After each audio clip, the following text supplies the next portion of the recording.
6:00 PM to order. It is starting late at 6:14 PM. Roll call and declaration of a quorum by Secretary Parker.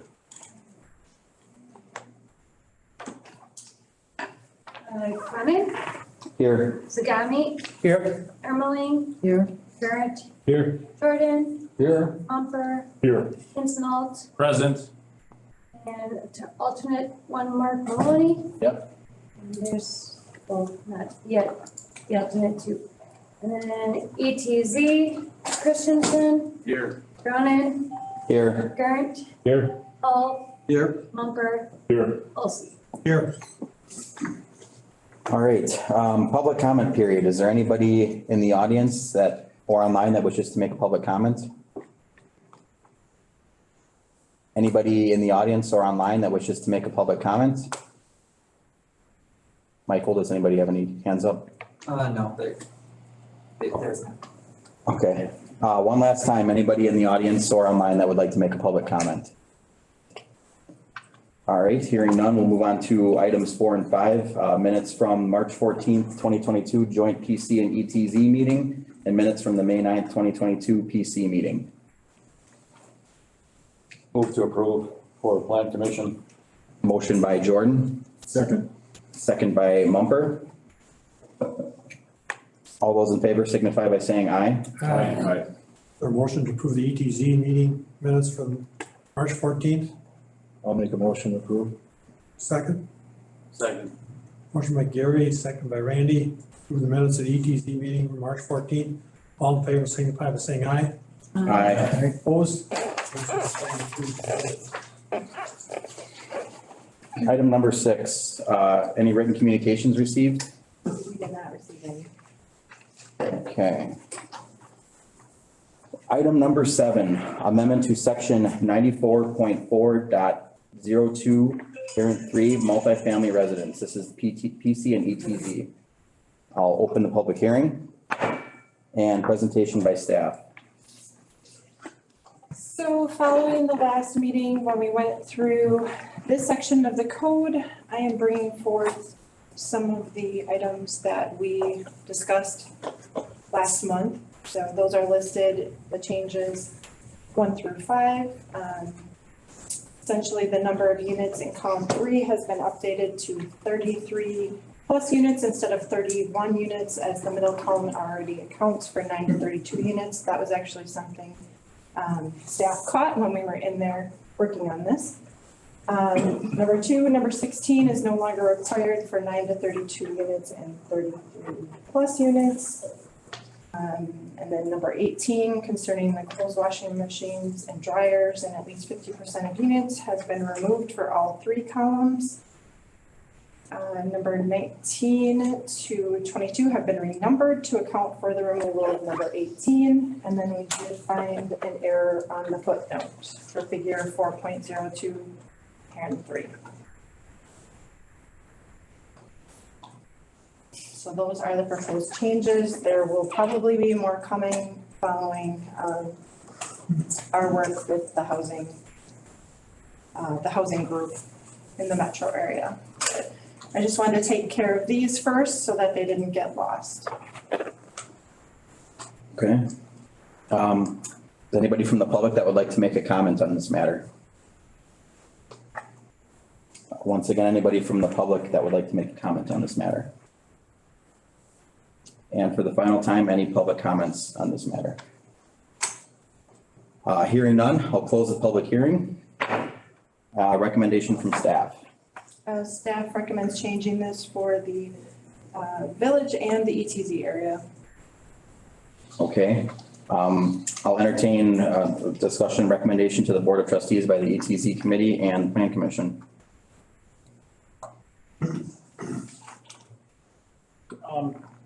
Thanks for updating that or putting a worksheet in there for that usable outdoor space form. Can you give some clarification on that? So later on the agenda, there's 2 different projects that actually illustrate this really well. And I think it makes sense in one of them, but the other one, what does that look like? So in the like the West Vest project, they've got, I think, 5 lots or 7 lots. Hall's lot 1 through 7, but I don't think there's 7 physical lots. So does each lot, each cluster of buildings have to have its own sheet or its own, or is this for the entire, all 30 some units or however many are there? So each, with that specific, the general development plan, each individual lot would be looked at individually, So each As lot it's has to submitted. follow its own and each lot has to have its own, standards. sure, so, okay, that makes sense. And does the space have to be contiguous or can it be broken up around the lot as long as the square footage is met? It doesn't call that out. Because it doesn't call it out, it would be as it's placed in the, So it can be broken up, it does not have to be contiguous. I would have to relook at it, but as I was doing the markup, that's not how I was reading it, that it had to be contiguous. It's also something that as we do the housing study, that I would maybe look at taking that chart out, as it does seem to add more land in than it would be affordable, as they wouldn't be able to develop it because they need to hold it aside for recreation. So just something kind of to keep in mind about this chart. But I did provide the markup as that was something that was requested, I believe, at the last meeting. This space can be used for two things though, right? It can be used for my green space, for my lawn, my grass, my landscaping points, and we can play on that same grass, right? Mhm. Okay, I mean, there is a minimum number of grass points, so. Yep. I think all of those projects later in the thing have plenty of grass in them. And like, there's almost a little bit of redundancy, right? We do require so much green space percentage, but then does this chart, maybe we need to take a deeper look, do they line up? Is one causing more than the other? Something we can look at further. Thank you. Mark? There are just a couple of nits on, if you renumber, then in number 22, there's a reference to line 22, which would have to be changed to line 21 in the third line. And then in your footnote to 4.02 sub 3, there's a reference to line 23, which would then have to be changed to line 22. Did you catch that one? Okay. And then I was just gonna say that as far as in the ETZ zone, there currently is no multifamily. Is that still correct? Correct, yeah. And both the comp plans require municipal sewer and water for multifamily.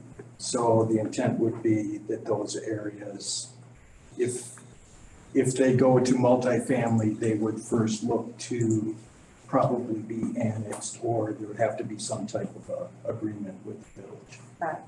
Okay.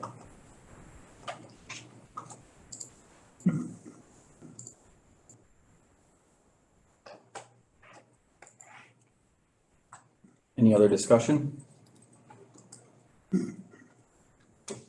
I will entertain a motion from the ETZ committee. Go. Maybe we should let the plan commission go so that, I'm just saying, since we don't have, it was from the village's perspective that the amendments are being made, so we could just then make a recommendation to follow whatever's recommended by. I'm fine with that. I was just going down the agenda, so. No, I agree.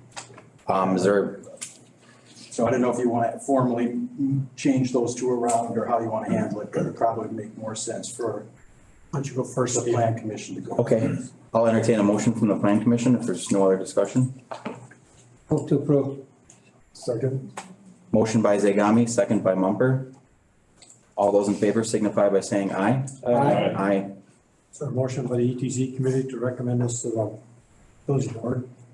So moved. Second, for a second. Second. Motion by Mark, second by Randy to recommend to the village board discussion of the changes to multifamily residential. Any discussion? All in favor, signify by saying aye.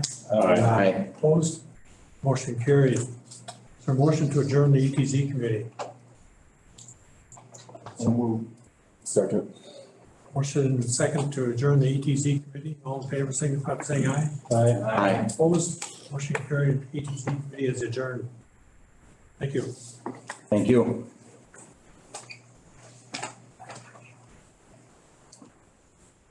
All right, moving on.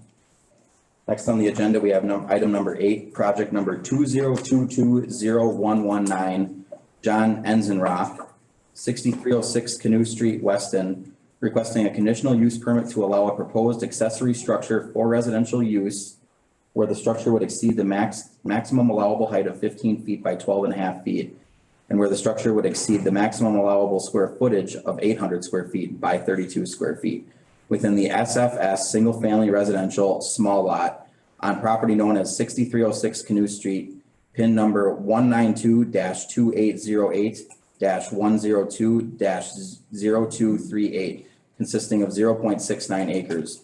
The building is proposed to be 27.5 feet tall and be a total of 832 square feet. I will open the public hearing. We have a presentation by staff.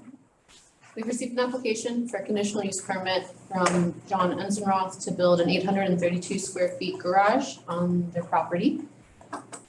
It exceeds, within that zoning district, there's an 800 square foot maximum for accessory square footage.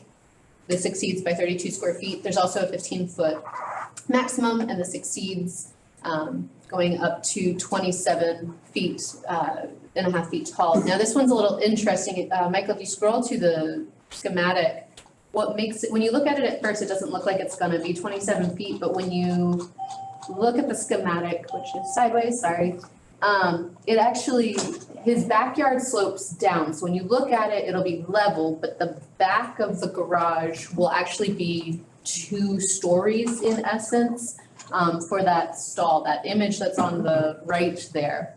Essentially what you see from the side, his basements walk out and so you come up on the side of the house. So that's where the taller garage aspect comes from. And then the square footage would be 832 square feet. So basically from the street, it's gonna look like it's 17 feet tall, So just over, but being that it's in the hillside, it's technically 27. Okay, Mr. Enzenroth is on Zoom. okay. okay. Anything else from staff? That's, the big thing I wanted to call out was just the odd stories of the height of it, but otherwise than that, pretty self-explanatory. It's located behind the house. Okay. Public comment period. Is there anybody in the audience that would like to make a public comment? For the second time, anybody in the audience that would like to make a public comment? Michael, does anybody have? There's no hands up, No. but again, the resident does appear to be on Zoom, so. I'm on Zoom. Would you like to make a comment, sir? I don't. I talked to all the neighbors within the 300-foot, radius around the property, and nobody had any comments. Okay. I guess there's no public comments, so I'll go ahead and close the public hearing. Recommendation from staff Staff recommends approval. and discussion and action by the plan commission. Could you bring the site plan up? Where it's located on the property? Mm-hmm. Here we go. So it's within, Where is the access to it? they have this side driveway That's there. a concrete approach on the left.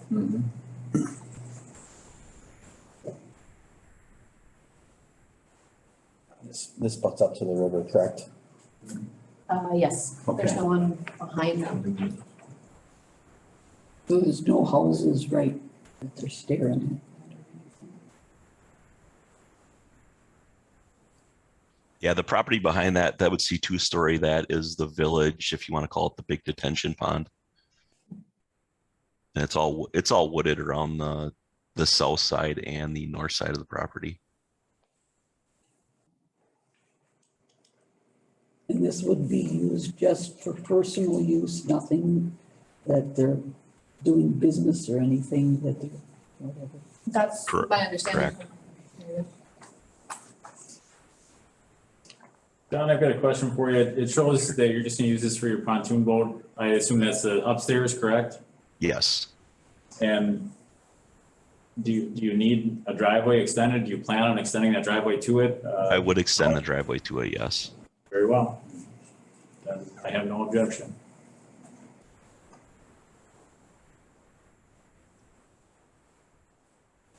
Want to go through the determination? Yeah, we can do that. All right. So we'll go through the determination. Is the proposed conditional use consistent with the comprehensive plan, this chapter, and all other plans, programs, and ordinances adopted by the village? Yes. Yes. Number two, the proposed conditional use in its proposed location and as depicted on the required site plan will not result in a substantial or undue adverse impact on nearby property, the character of the neighborhood, environmental factors, traffic factors, parking, public improvements, public property or rights of way, or other matters affecting the public health, safety, or general welfare, either as they now exist or as they may in the future be developed as a result of the implementation of the provisions in this chapter, the comprehensive plan, or all other plans, programs, and ordinances adopted by the village. Yeah. Yes. Number three, does the proposed conditional use will maintain the desired consistency of land uses, land use intensities, and land use impacts as related to the environs of the subject property? Yes. Yes. Number four, is the proposed conditional use located in an area that will be adequately served by and will not impose an undue burden on any of the improvements, facilities, utilities, or services provided by public agencies serving the subject property? Yes. Yes. Number five, do the potential public benefits of the proposed conditional use outweigh potential adverse impacts of the proposed conditional use after taking into consideration the applicant's proposal and any requirements recommended by the applicant to ameliorate such impacts? Yes. Yes. I will if nothing else, I'll entertain a motion from the plan commission. The motion to approve? Motion by Gurnt, Second? a second by Pincinel. On the question? All those in favor signify by saying aye. Aye. So carried.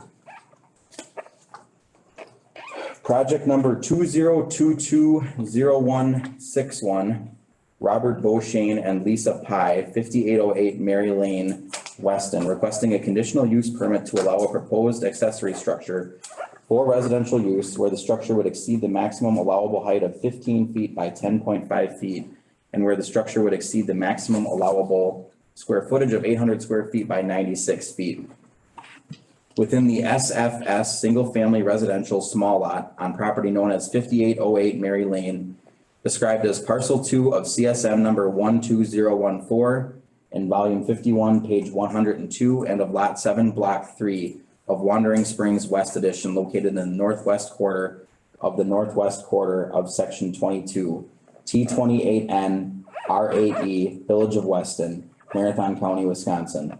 The building is proposed to be 25.5 feet tall and be a total of 896 square feet.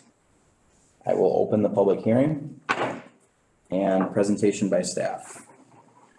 We have an applicant who has submitted an application to propose to build an 896 square foot detached garage in front of the house utilizing an existing turnaround on their driveway. I do want to clarify in the public hearing, I did not account for, there is an additional detached structure already on the property for 24 by 24.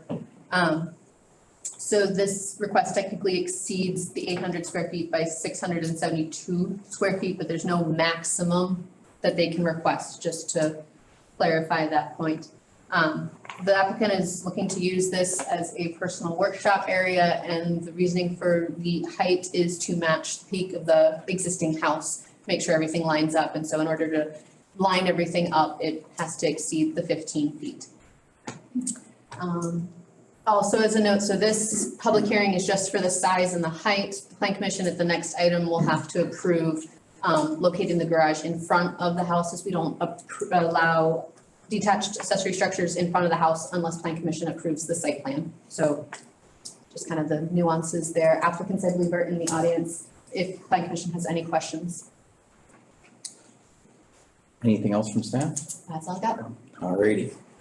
Public comment period. Is there anybody online or here in the audience that wishes to make a public comment?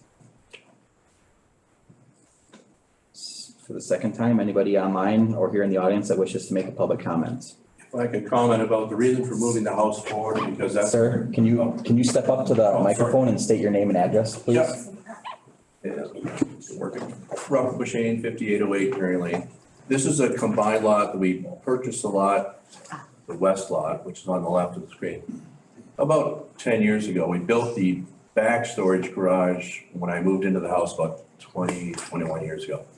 The reason for moving the proposed workshop forward or to the south towards Mary Lane is that that's all wetland on the left side.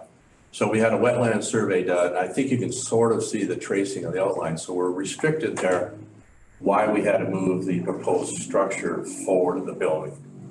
It's all due to the wetland. The wetland's pretty extensive in there. And he brings up a good point, apologies. They did do a certified survey map that's been approved, and is at the county being recorded right now. So the lot, it is sitting on the lot line there. So the lot line is, for all intents and purposes, gone at this point. Right, and those were two separate lots at one time. Yep. Okay. Anybody have any questions? The applicant? All the setback is okay? It's single family small, so really they just have to meet the 50-foot principal setback for the front. So they're 105 feet, I believe, back from the front. And there's no access to it? It's right on. They would access, Driveway turnaround. The turnout. they would the use their natural existing place to put it. driveway. Because that's Mary Lane on the bottom there. Bushang, I think you're probably looking at the white box that says proposed garage, and you gotta look at Right. the arrow. You gotta Oh, look at the arrows pointing actually at the red, by the turnaround. I can't see it. Oh, yeah. No, yeah, Right there. Yeah, that's it There we there. go. And then just at the end of the turnout. Do you use either, or are the plans for this one or the other one commercial? It shows in your building permit from 2008. The other building was a commercial accessory building. That was imported incorrectly We were when we looking at went that to new one Yeah, no, data. That when we went from one software program to the other, it imported, and some of those didn't get imported correctly, so it's not a commercial. No, So definitely. Neither's. application is commercial, wonderful. And then, do you have plans for this building? What does it look like? It says in your questionnaire that you uploaded them, but There should they're not in be the some packet and I didn't see them on preliminary your plans, plans. so. It should be there. It should have been in the packet, apologies. Michael, I can show you where to grab them. Didn't make it in short packet. Where am I going? Just checking. I'm checking if it's in the next item, actually, it's not in the next item. Go to kind of. Sir? Planned out zoning.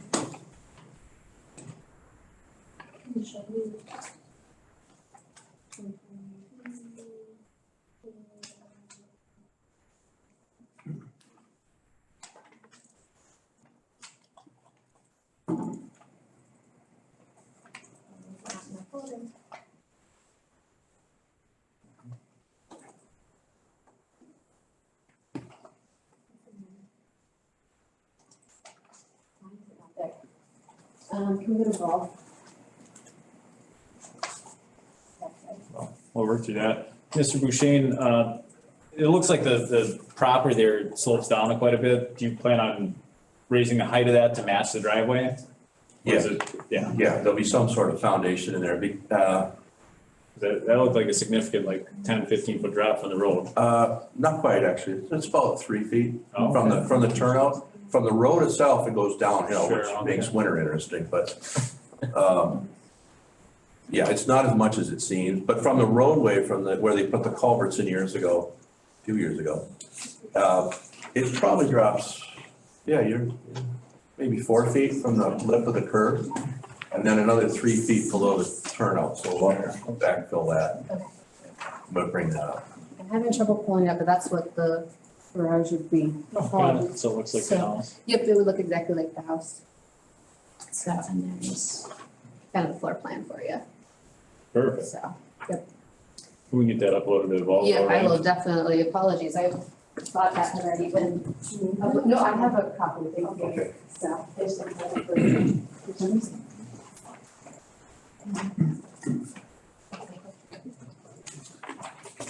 Anybody else have any questions for Mr. Boshain? Just as long as it's used for personal use and not anything that's become a workshop that you sell out of or whatever. I'm sorry, Okay, my concern is when I see these big garages being built or whatever, that eventually all of a sudden you see somebody working out of there and it becomes a business rather than. no, it's a retirement home. Okay. There you go. No, I don't propose it'll be anything like that. I mean, my next stop's the Red Center, so I'm hoping to hang out for a while and, I just don't see it doing that. Okay, well, and then with it being close to. Yeah, I don't think the neighbors would appreciate something like that. No, they wouldn't, I'm sure. Thank you. Any other public comments? All right, hearing none, I will close the public, close the public hearing. And recommendation from staff Staff recommends approval. and discussion and action by plan commission. So on this, are we just approving the over square footage and over height, or the additional accessory building, or what parts and pieces go in this bucket, and which ones go in the number 10? I think you can look at them together, because obviously, if you don't want it in the front of the house, then there's not a lot of reason to go through with the conditional use permit, but I would take those two items together for discussion. You can take action on both of them at the same time. You're approving 9 and 10? Yes, Yes. Okay. I would talk about that, yeah. What would the plan commission like to do? Would you like to take up both of them together or? Yeah. Okay. Should we go through the determination? Yep. All right, item number 1 is the proposed conditional use consistent with the comprehensive plan, this chapter, and all other plans, programs, and ordinances adopted by the village. Yes. Yes. The proposed conditional use in its proposed location and as depicted on the required site plan will not result in a substantial or undue adverse impact on nearby property, the character of the neighborhood, environmental factors, traffic factors, parking, public improvements, public property, or rights of way, or other matters affecting the public health, safety, or general welfare, either as they now exist or as they may in the future be developed as a result of the implementation of the provisions of this chapter, the comprehensive plan, or all other plans, programs, and ordinances adopted by the village. Yes. Yes.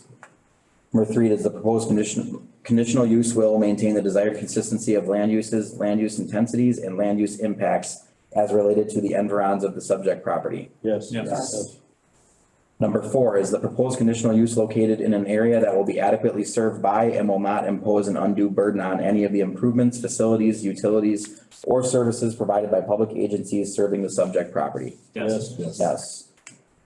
Number 5, do the potential public benefits of the proposed conditional use outweigh potential adverse impacts of the proposed conditional use after taking into consideration the applicant's proposal and any requirements recommended by the applicant to ameliorate such impacts? Yes.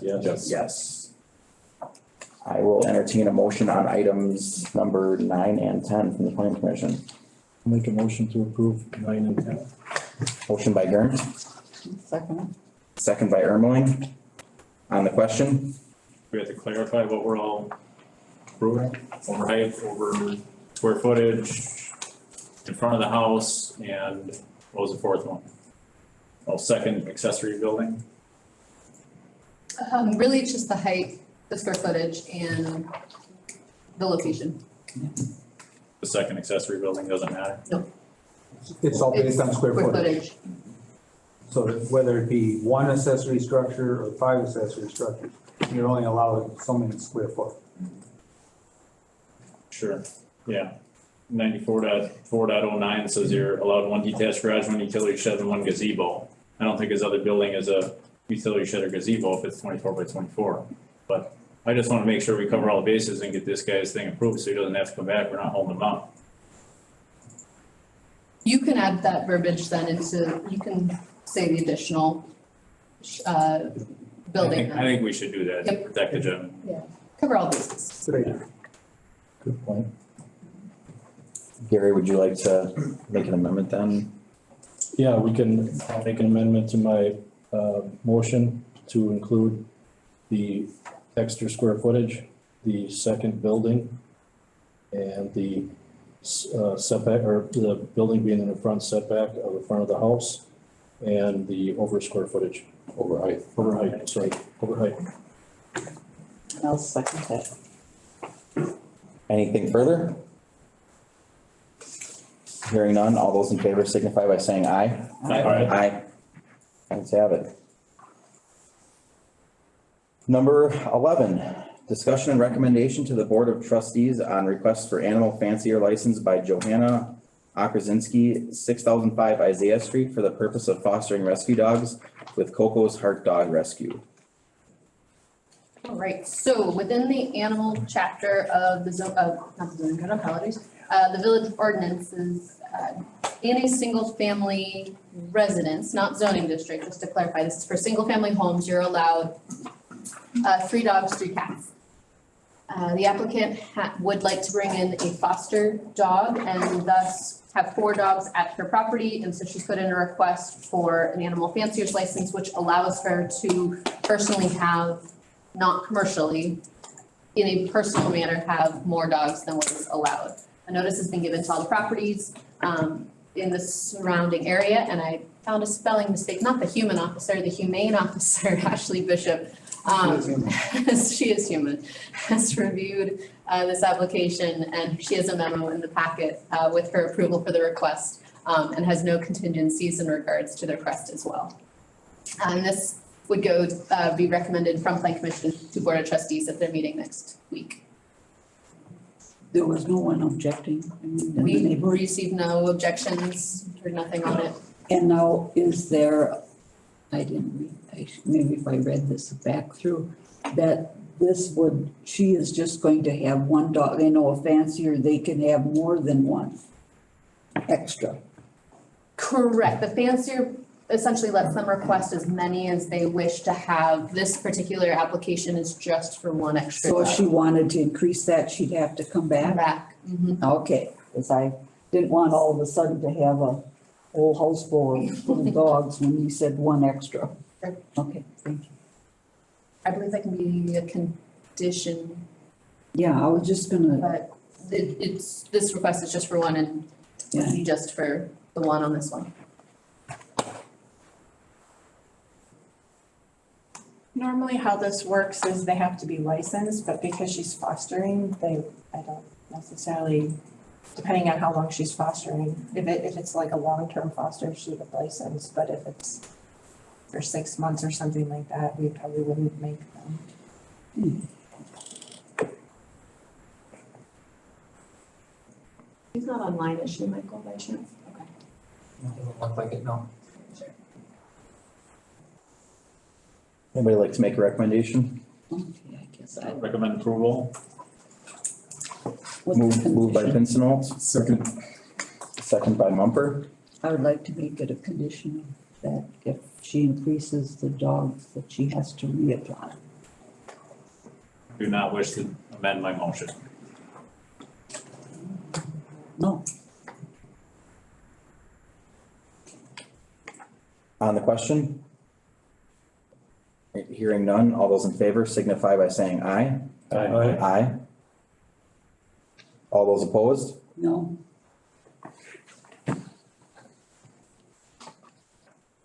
All right, moving on. Item number 12. Discussion and recommendation to the Board of Trustees on an amendment to Figure 3-1, Village of Weston Future Land Use Designation and Policies, which would allow SFL, Single Family Residential Large Lot Zoning District, as a typical implementing zoning district in the Single Family Residential Unsewered Future Land Use Designation. I'll open the public hearing and presentation by staff. So we talked about this a little bit last month. So this would be a change to the comprehensive plan text that would allow for someone to request single-family large lot in an area that is not sewered. I did put that provision that Gary talked about, that it has to, how do we word it? But basically, the soil conditions have to be appropriate in order for that to happen. And the way that the comprehensive plan works is all of your rezones have to be consistent with what's in the plan. So in looking at our zoning map out there, all the light blue areas that you see there, a lot, the kind of the teal color, those are single-family large lot. They used to be our residential estate, so they tend to be, it allows them to be smaller than the 1 acre. But most of the time, like in the situation that's gonna come up later, they're larger lots. Because the next level is 2 acre lots, so, but if you look at all of those on the map, those are all the areas that are not currently sewered. And there are no plans to extend it in most of it. Jen, what is the minimum square footage on a single family large? I think it's 20,000? 20,000. Yeah. So single family large Like about a half an acre. is 20,000, We so go from 10,000 as a single family small lot, then the 20, and then it goes to the 2 acre. So that proposed language is in that It's in the chart. top right-hand box of that chart.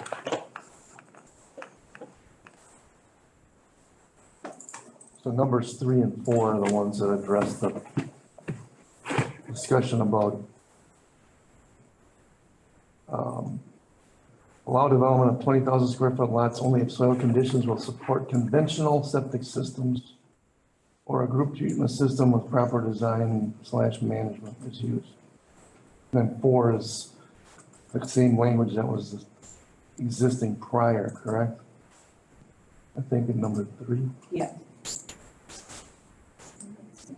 So that's the proposed. so what you have highlighted is a proposed addition or amendment. Right. Okay. Just for a very brief correction, in that background, it states that all single-family large lots currently in the village are all one well and septic. I think that's meant to be on well and septic. Yeah, that would be, where's that referring to? Yeah, that's right on the Which one? page 80.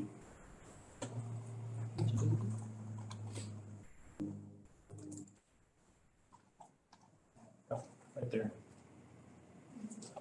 The Oh, last it's sentence number at the bottom. Okay. Last sentence.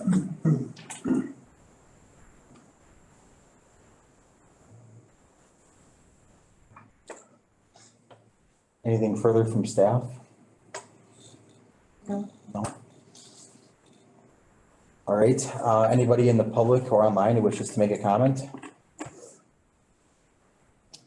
Anybody here in the audience or online that wishes to make a comment? And for the final time, anybody here or online that wishes to make a comment? Hearing none, I will close the public hearing. Recommendation from staff. Staff recommends approval of the resolution that is included in the packet. So the process for a comprehensive plan amendment is that the planning commission adopts a resolution that goes to the board. The board actually has to hold a public hearing. So at their next meeting, they would schedule that hearing. And that would not happen until July, just because there's I think it's a 45-day statutory requirement. And our process has always been to have a hearing held here also, because it doesn't make sense to go to the board with something if you've got a whole bunch of people that come and are opposed to it at the planning commission level. So we basically hold 2 public hearings. It's a little overkill, but It does save some time if there is an issue. So, but you're being asked to approve it by the resolution. You would send the resolution that's on page 82 to the Board of Trustees next week. Okay, so I move to approve resolution 2022 PC 002 to the village board for public hearing. Motion by Jordan, Second. Sorry. second by Garrett. On the question? All those in favor signify by saying aye. Aye. So carried. Item number 13, acknowledge withdrawal of rezone request for project number 2022004 by applicant Dan Higginbotham, Plover River Land Company, 2625 Northwestern Avenue, Wausau 54403, on behalf of property owner Daryl Will, 223565 Ranch Road, Ringgold, 54471. Do we need to make an motion, or is this just a acknowledgement? Acknowledge it. Acknowledged. All right, item number 13, acknowledged. Okay. Current. New business, number 14, project number 20220044, discussion and action on a proposed concept plat for Arrowhead Estates First Edition.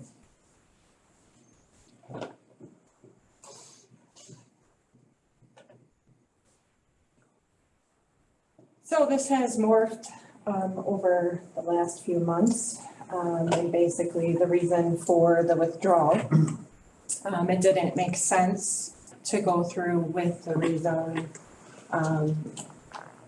because the comprehensive plan amendment would allow for them to actually go through and plat the subdivision appropriately instead of doing it by CSM. So this is their concept plat. It would have to go through preliminary plat and final plat, but we just wanted to bring it to you just to kind of get your initial reactions.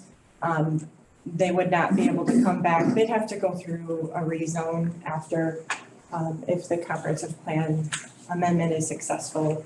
So we would most likely schedule that for the next meeting. You guys would look at that and the preliminary plat, and then it would go to the board at the same time that the comprehensive plan map or text amendment is going through. So Dan is here, Mr. Will is here if you've got any questions, but this is kind of how they have it mapped out right now.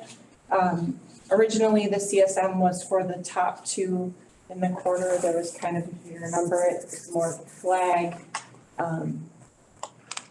They've moved that around now so that it's a little bit better than a flag lot. We still need to, Keith's been talking to Ringgold, but we still need to have that more finalized prior to going to preliminary and final plat with who will be maintaining these roads, since you have to go through Ringgold to get to them. So I did send a question to and talk to Al Christensen before Memorial Day. I followed up last week and he was out of the area, so he didn't have any answers for me on a couple matters that I contacted him about. So I want to get some follow-up between now and our next meeting, most likely.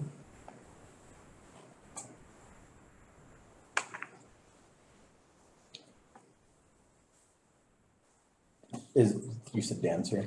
Yeah. This hasn't changed any, there's nothing, I don't notice really any other major changes from the last time we saw this, so. No, just Dan Higginbotham, 2625 Northwestern Avenue. Just like Jennifer said, she had requested that the north two lots were reconfigured a little bit, going from a straight flag lot where it was just 60 feet of frontage all the way back to where it squared off to the north. So it's a little bit less than a flag, but still not, obviously the building spot is still back north of where the soil boring is. The red dots are where all the soil borings were taken last fall.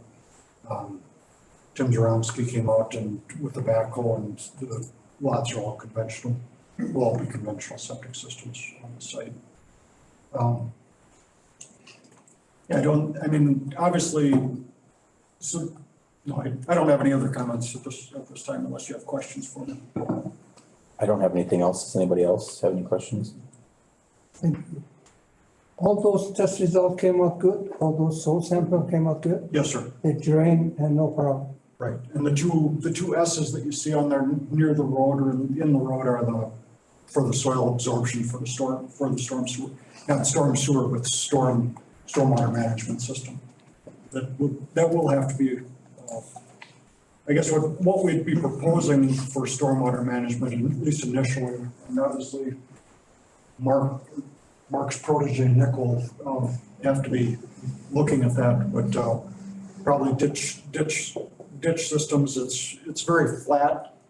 It's flat until you get to the precipice of the river, and then it goes down quite a lot. So probably looking at just ditch line or some dissipating the water because of large lots. No, you're not going to be accumulating a lot of stormwater. So these are all going to be septic system? Yes, sir.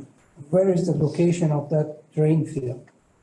Is it toward the river or? Oh, no, it's not a community drain field. It'll be individual drain fields on the lots. Right. Yep. So, but it's not going to be toward the river, although it is individual, I understand that. Well, these are just, with the state, when you submit a preliminary plat to the state, they require that you just do basic soil absorption study for the whole parcel.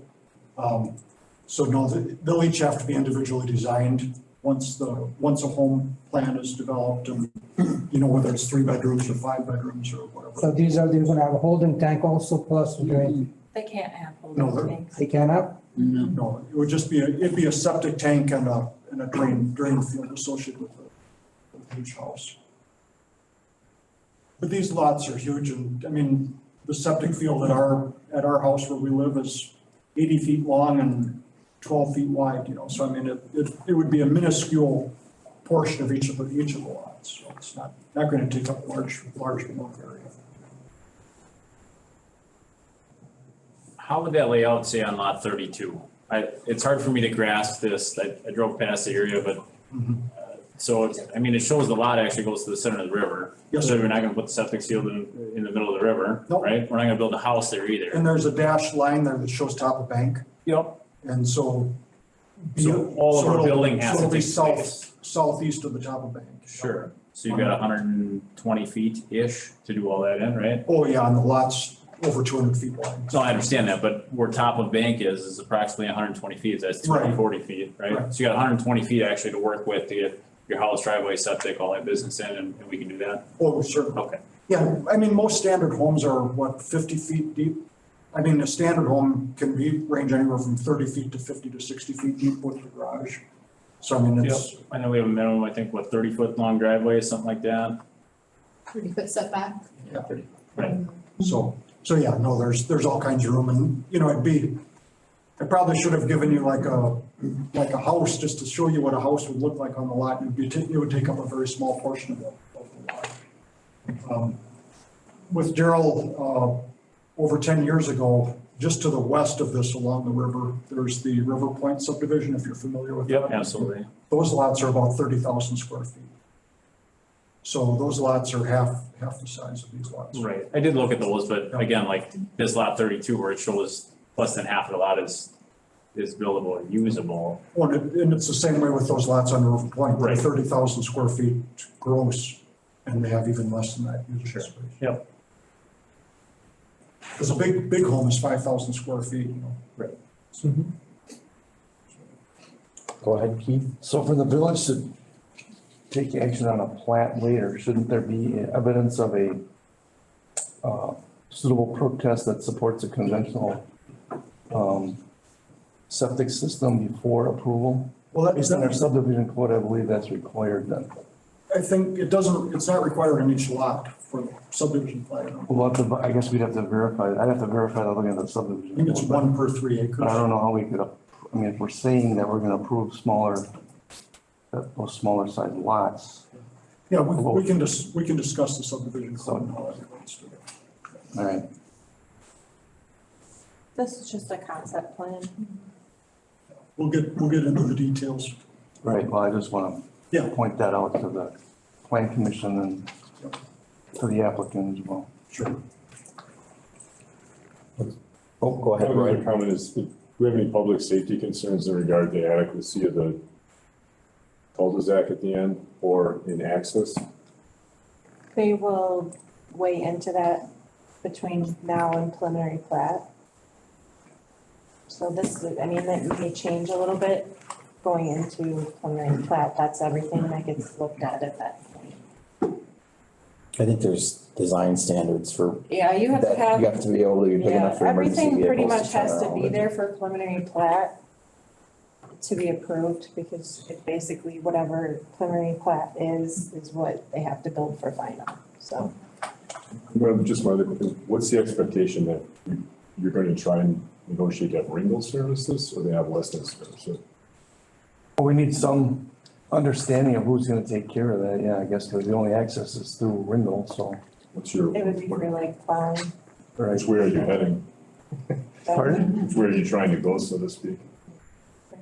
Well, when we were looking at just a small little dead end, when we were looking at the north end, what was the name of that street up there?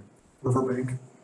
Riverbank, I guess, if we weren't inclined to want to go do that. I guess if it's more extensive, I'm sure we're open to discuss that, but, you know, we do other plowing in the town right now, town of Weston.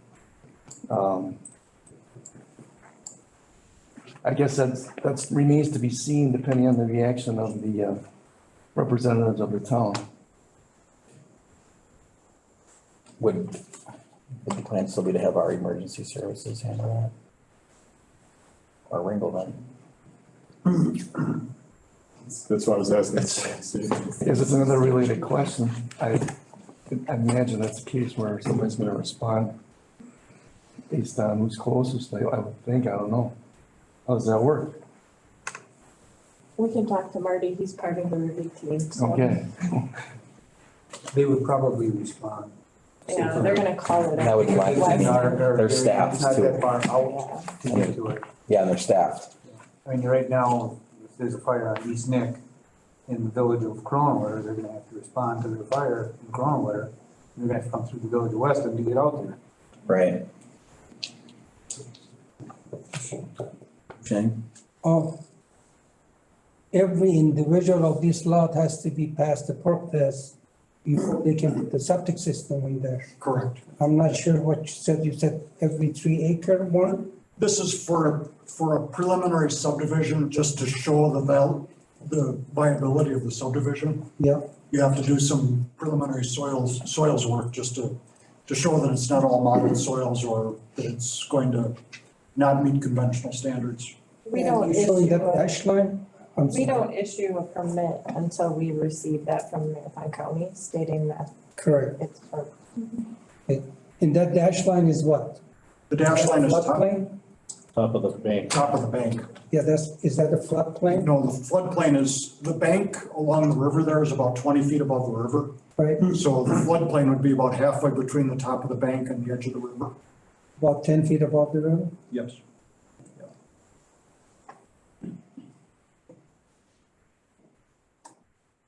Okay. What's your pleasure? I would recommend that Keith continue to review the viability of cooperation with Ringo in establishing the viability of services for the plat to continue. You know, for the development of the plat to continue. Does that suffice, or are you looking for a recommendation? That's fine, I mean, this is just concept, so it was just basically to get, if there was anything major glaring that you wanted changed on it, Okay. just to kind of introduce it to you. Recommendation by Jordan, Second. second by Mumper. Question. Go ahead, Husheng. This, item 1 through 4, is that part of that recommendation? Part of the motion? Or should be part of a motion? I think you're looking at the Hinter Springs. Yeah. Correct. You're looking at the next one. Oh, okay. That's the next item on the agenda. I'm not that ahead, sorry. It's all right. Anything else on the question? Try to know it. All those in favor signify by saying aye. Aye. Aye. So carried. Item number 15, Hinter Springs First Edition preliminary plat. So this, Thank you, folks. Thank you. so the first, portion of Hinter Springs has gone through a final plat. Actually, you did preliminary plat on the whole development.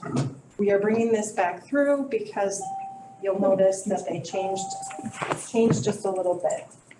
And so we're coming back through with a new preliminary plat, to talk about basically lots 96 through 123. So what they are planning to do there are basically like townhomes.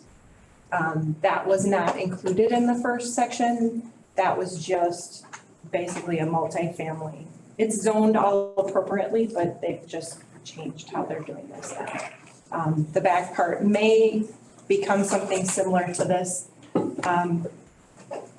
Or it could be still, they could sell it to someone for like multifamily development.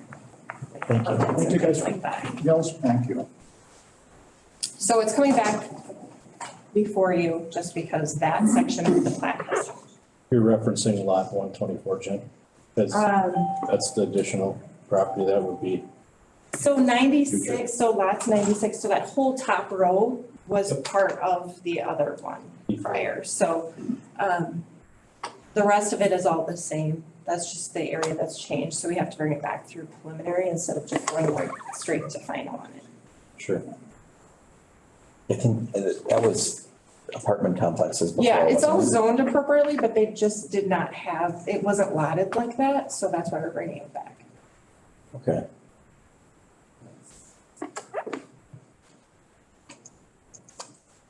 Just to clarify, it's this area.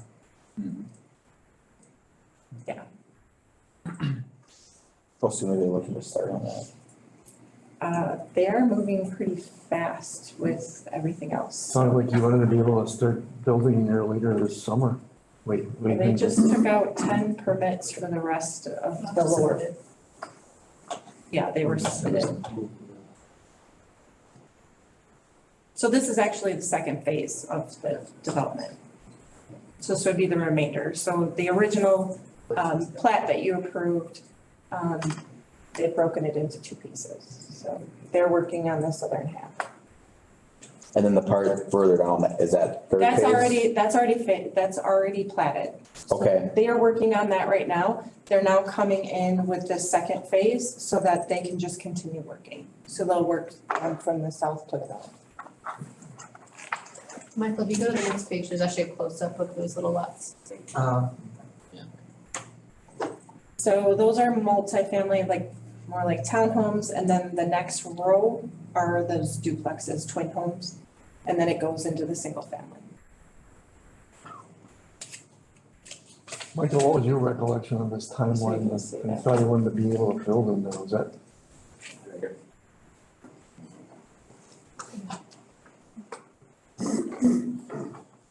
Nick Bancic with Marathon Technical Services, 1699 Schofield Avenue in Schofield. To answer your question, Keith, it's going out to bids for contractors this week. So they want to put infrastructure in this fall yet, and get going on houses and as soon as possible. Yeah, okay. I think the plan is to continue with the houses, then the twin homes, then the townhomes.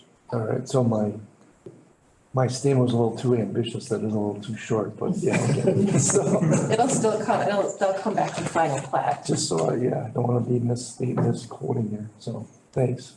Yeah, the townhome lots, just, the only thing that really changed was they didn't have them individually platted before, but they were planning 8 to 12 unit townhomes now. They're just planning on 4-unit townhomes because they just feel like it's a little more attractive. So that's why they came back with it.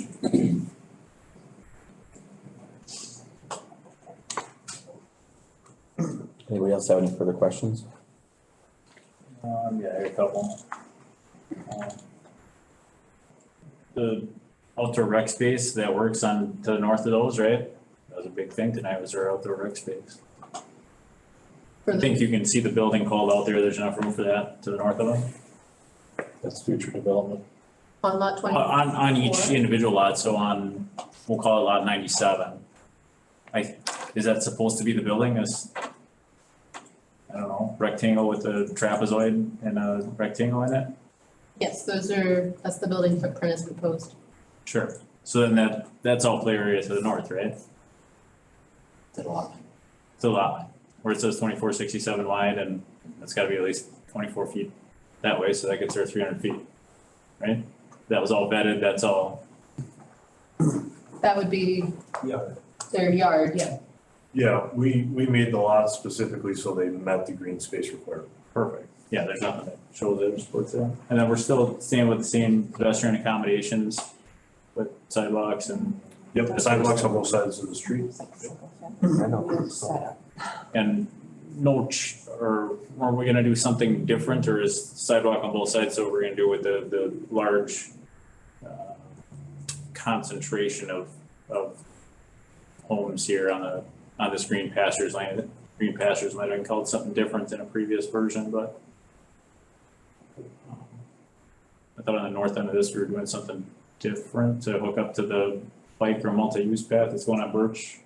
It's just extending it out to the west. The bigger thing was south, in phase one, there's a entrance to the bike path, so it's not that whole long segment on Hinter Springs Drive. It's at the very bottom of this. If you go back up a page, Michael, it'll be right there at the bottom. You'll Yeah, it see. shows up right here at the bottom of it. So that's the connection from Hinter Springs Drive to Birch Street to connect with multi-use. But since Green Pastures connects up here, that was the connection out to Birch Street. Yeah, I just remember I think it was 517, the last meeting that we were here talking about this stuff. That it was talked about there would be a lot heavier, more concentrated foot traffic, bicycle traffic, that sort of stuff on this green pastures.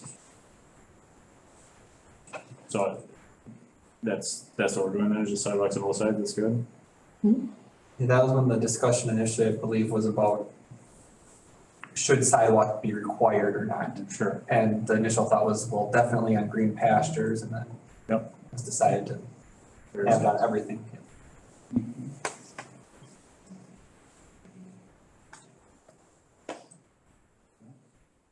And the parkland dedication fees that are referenced, that's gonna be at today's rate, not at whatever rate we talk about. It would be at whatever rate is in the code at the time that this is approved. Got it. So if this gets held up or they hold it for 6 months, it's whatever's at that time. Very well. That's all I got. Anything else? It's your pleasure. I'll move to recommend preliminary plat for Hinter Springs subdivision, first edition of the Board of Trustees with the 4 conditions. I don't know, you want me to read them off or listed? I'll stay with the 4 conditions listed underneath.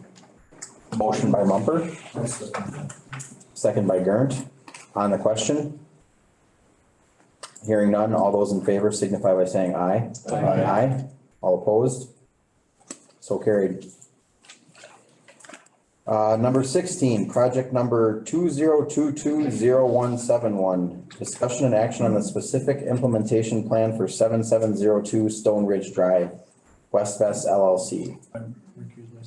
If you could, Secretary Parker, if you could please make sure you acknowledge that Gary has recused himself. All right, so.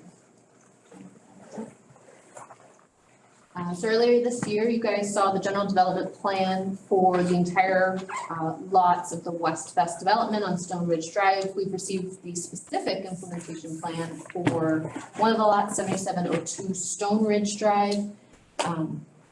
It consists of 4 multifamily buildings, 2 8-units, 2 4-units, for a total of 20 units throughout all the buildings, or it works out to be 52 bedrooms. There are some slight deviances from the GDP that was explained in the narrative, but just based on kind of the current atmosphere, some supply chain issues, a little bit of financial reasoning, there's been some changes and those have been all addressed in the report. Timeline for development would be to begin for this site August of 2022, so that'd be this fall.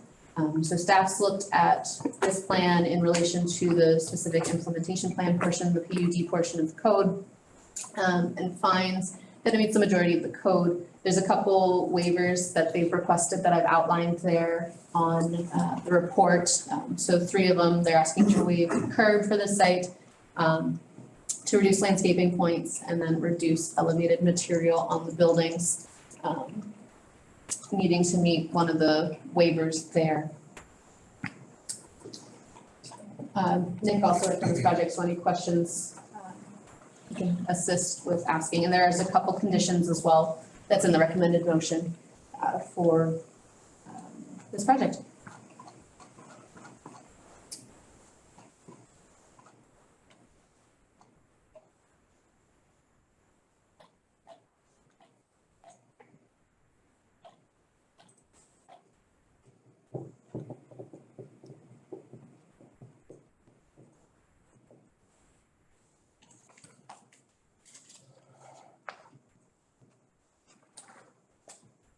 What's your pleasure? I got some questions on, so the front of the buildings look fantastic. I think they're all 100% improved material, right? They have vinyl, so technically they're not. Vinyl's not considered an approved material in the code. Then over 44,000, 46,000 is acceptable? I'm sorry? The thickness of the vinyl, 44,000, 46,000, that's written in there. Well, let's pull up 94, let's take a look.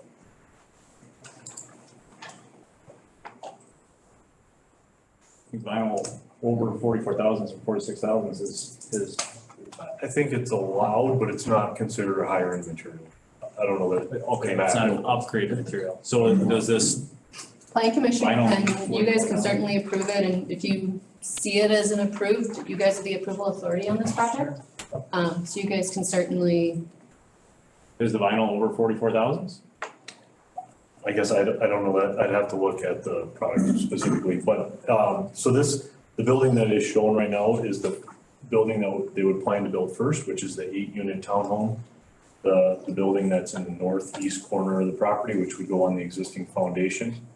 There's a little bit of foundation that would have to be added on the west side, which is one of the changes from the general improvement plan. We concentrated the higher end materials on the front of the building, which is what you see there. And also on the back, which faces Weston Avenue. If you do take the whole building as a whole, it is 56% upgraded materials. We just reduced the materials on the sides and concentrated on the front and the back. You're probably referencing like the chic look type vinyl, right? I mean, I see a lot of that on here, the gables and whatnot. Yeah, what we're calling out is just standard vinyl siding. And then a stone product.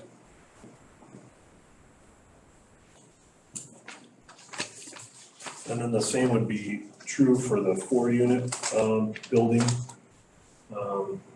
Those would be the next buildings that would be proposed to be built depending on market. We again concentrated higher end materials on the front of the building to 88% higher end materials.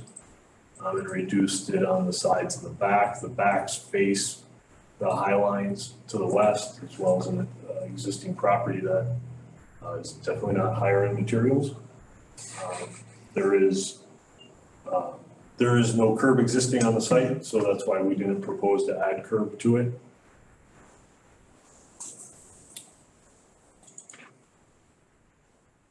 To bounce off Nick's comment there, it is a redevelopment site. They are utilizing existing asphalt. And so in relation to where the buildings are going and where proposed snow storage is going, making curb fit really wouldn't work for the site. It would inhibit snow storage and then not much place left to even put curb.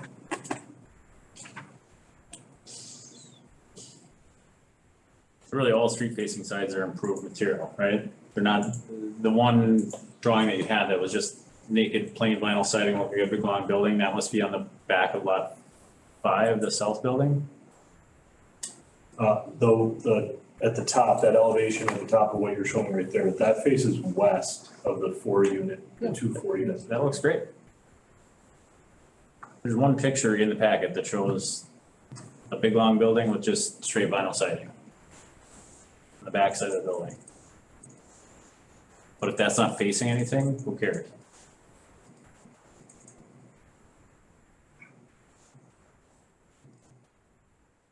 Now, there's different grades of vinyl siding I guess, I'm not familiar with building project, but. So Barb, the materials that they have called out on their list, the horizontal siding by Certainteed and charcoal gray, and vinyl shakes by Certainteed, the board and batten, the shingles by Certainteed, and Versetta stone are all products sold by Wassa Supply, and I can tell you that it's an upgrade in vinyl siding and stone.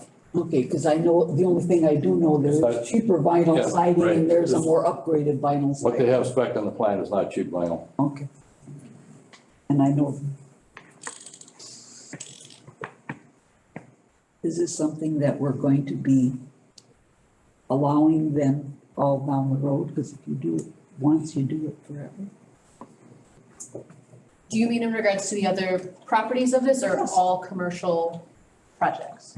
Yeah, well, commercial There's 3 other projects. projects or properties in this plan.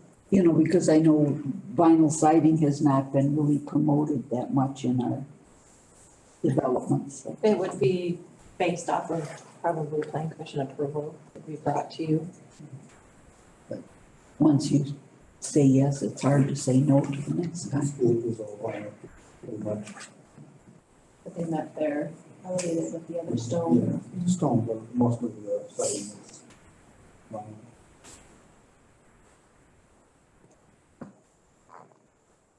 And then, landscaping points, what is that? Sure, so our landscaping code utilizes a point system based on 4 different criteria. So it's based on the amount of road frontage you have to determine your street trees, which there's already existing street trees on this road. It determines points based on how much hard surface you have, so that would be your parking area, your sidewalks, how much building frontage, so based on the linear circumference of your buildings, and then how much the remainder of the lot points are determined for how much of the remainder of the lot you have to give you points that you then redeem to turn into certain kind of trees or bushes or flower beds or boulders if you wish to craft your landscaping plan for this site. Okay, but he's asking for reduced landscaping. Correct, looking What at the does that- worksheet that was submitted, the numbers from their plan don't meet the points that would have been calculated out. There is a landscaping plan on page.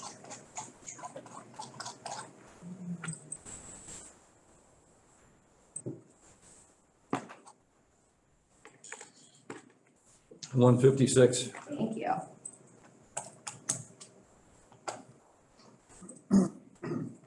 So we do have landscaping around the building footprints, around the parking lot. We do have several trees on the west side of the property in the green space. And then like Emily said, there are existing street trees on both Weston Avenue and Stone Ridge Drive. In the southeast corner, we have a stormwater basin that prohibits some plants in that area. Code does allow for reduction of landscaping points for redevelopment areas where feasibly it just wouldn't work. You know, they're trying to make use of existing asphalt, so their layout, they're kind of a little hobbled by that. Well, I just didn't want to, if you're doing this, just opening it up without anything to justify Well, this doing is it. part of a plan development, so So- that's some of the justification. Okay. It allows you to look at it site specific. Good questions though. I think the buildings look good. I've got no complaints, so. All the street facing sides are improved. They're all vinyl siding, but it's broken up. It doesn't just look like. So I'm good with that. As far as water acted the same way when was the last building there? 12 years ago? I think that building burned down and it's gotta be almost 10 years ago. Yeah. But properties of water haven't changed and somehow that building didn't flood every time it rained, so we're probably good with no curb. Correct. I don't know how you could put more trees or plants on this parcel and not have them die. So, yeah, I'm good with the landscaping requirement. In fact, we'll likely have to waive landscaping on the other parcels as well, because again, there's only so much room for trees.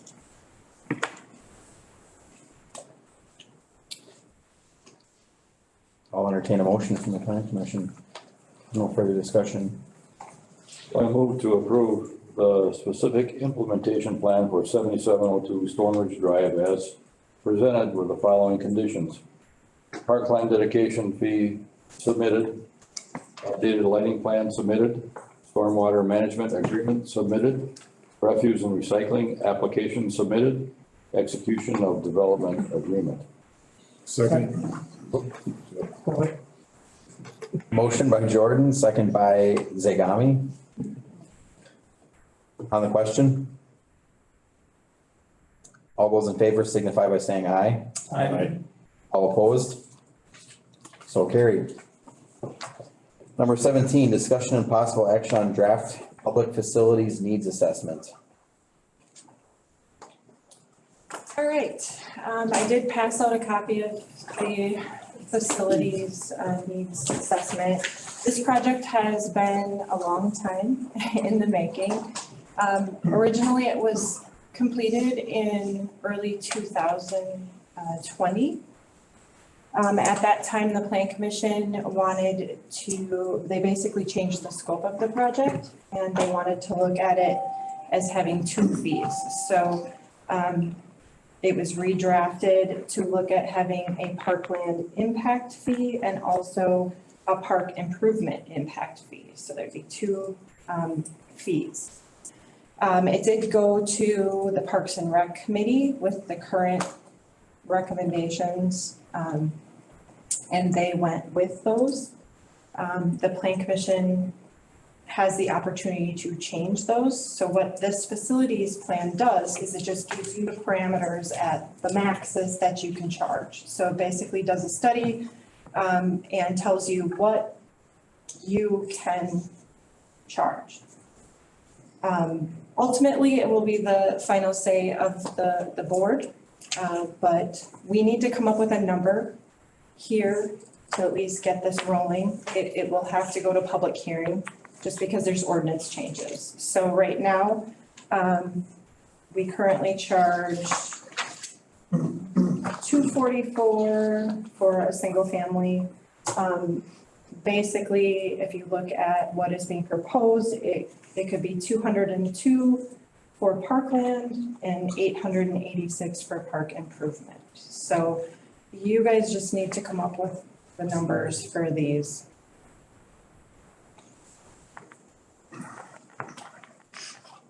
So right now it's 244. Right. Is that just for parkland? We only have a parkland. So- And when we were asked to bring it back, we were asked to bring two fees. Okay, So they'll be broken up. So there'll be a parkland impact fee and a park improvement impact fee. so we're going from 244 to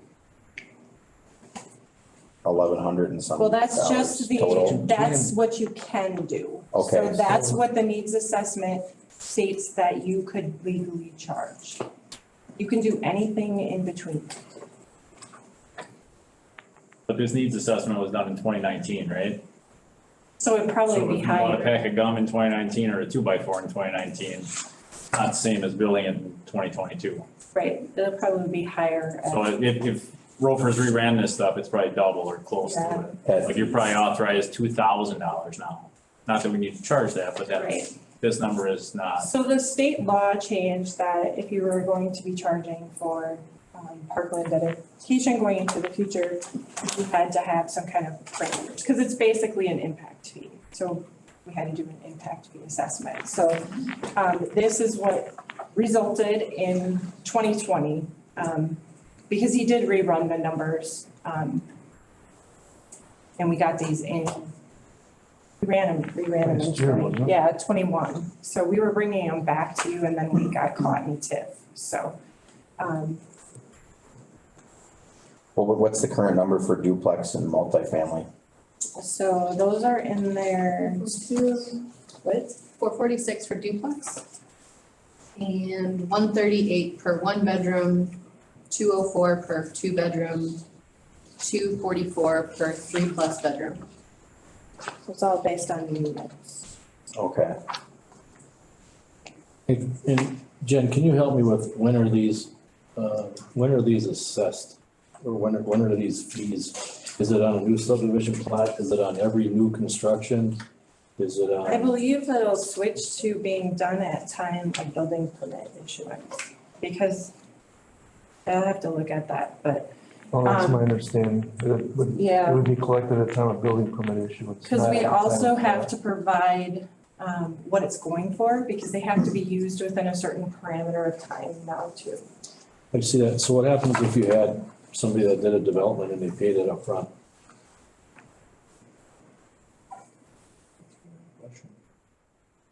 So are you grandfathered in then at the dollars that you paid in, or do you have to? Oh, yeah, if we would only be charging this on new things going forward. So anything that was already collected, so like currently Hinter Springs is already, we would not be charging that on anything that was already approved. And is Scott, or how does that communicated with the building permits when they're pulled? That would be put into the program.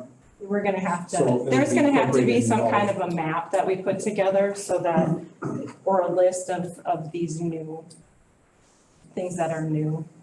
So, So it appears from when I read this, it seems like residential will use a parkland or a park more times than an apartment will, or a duplex or a multifamily facility.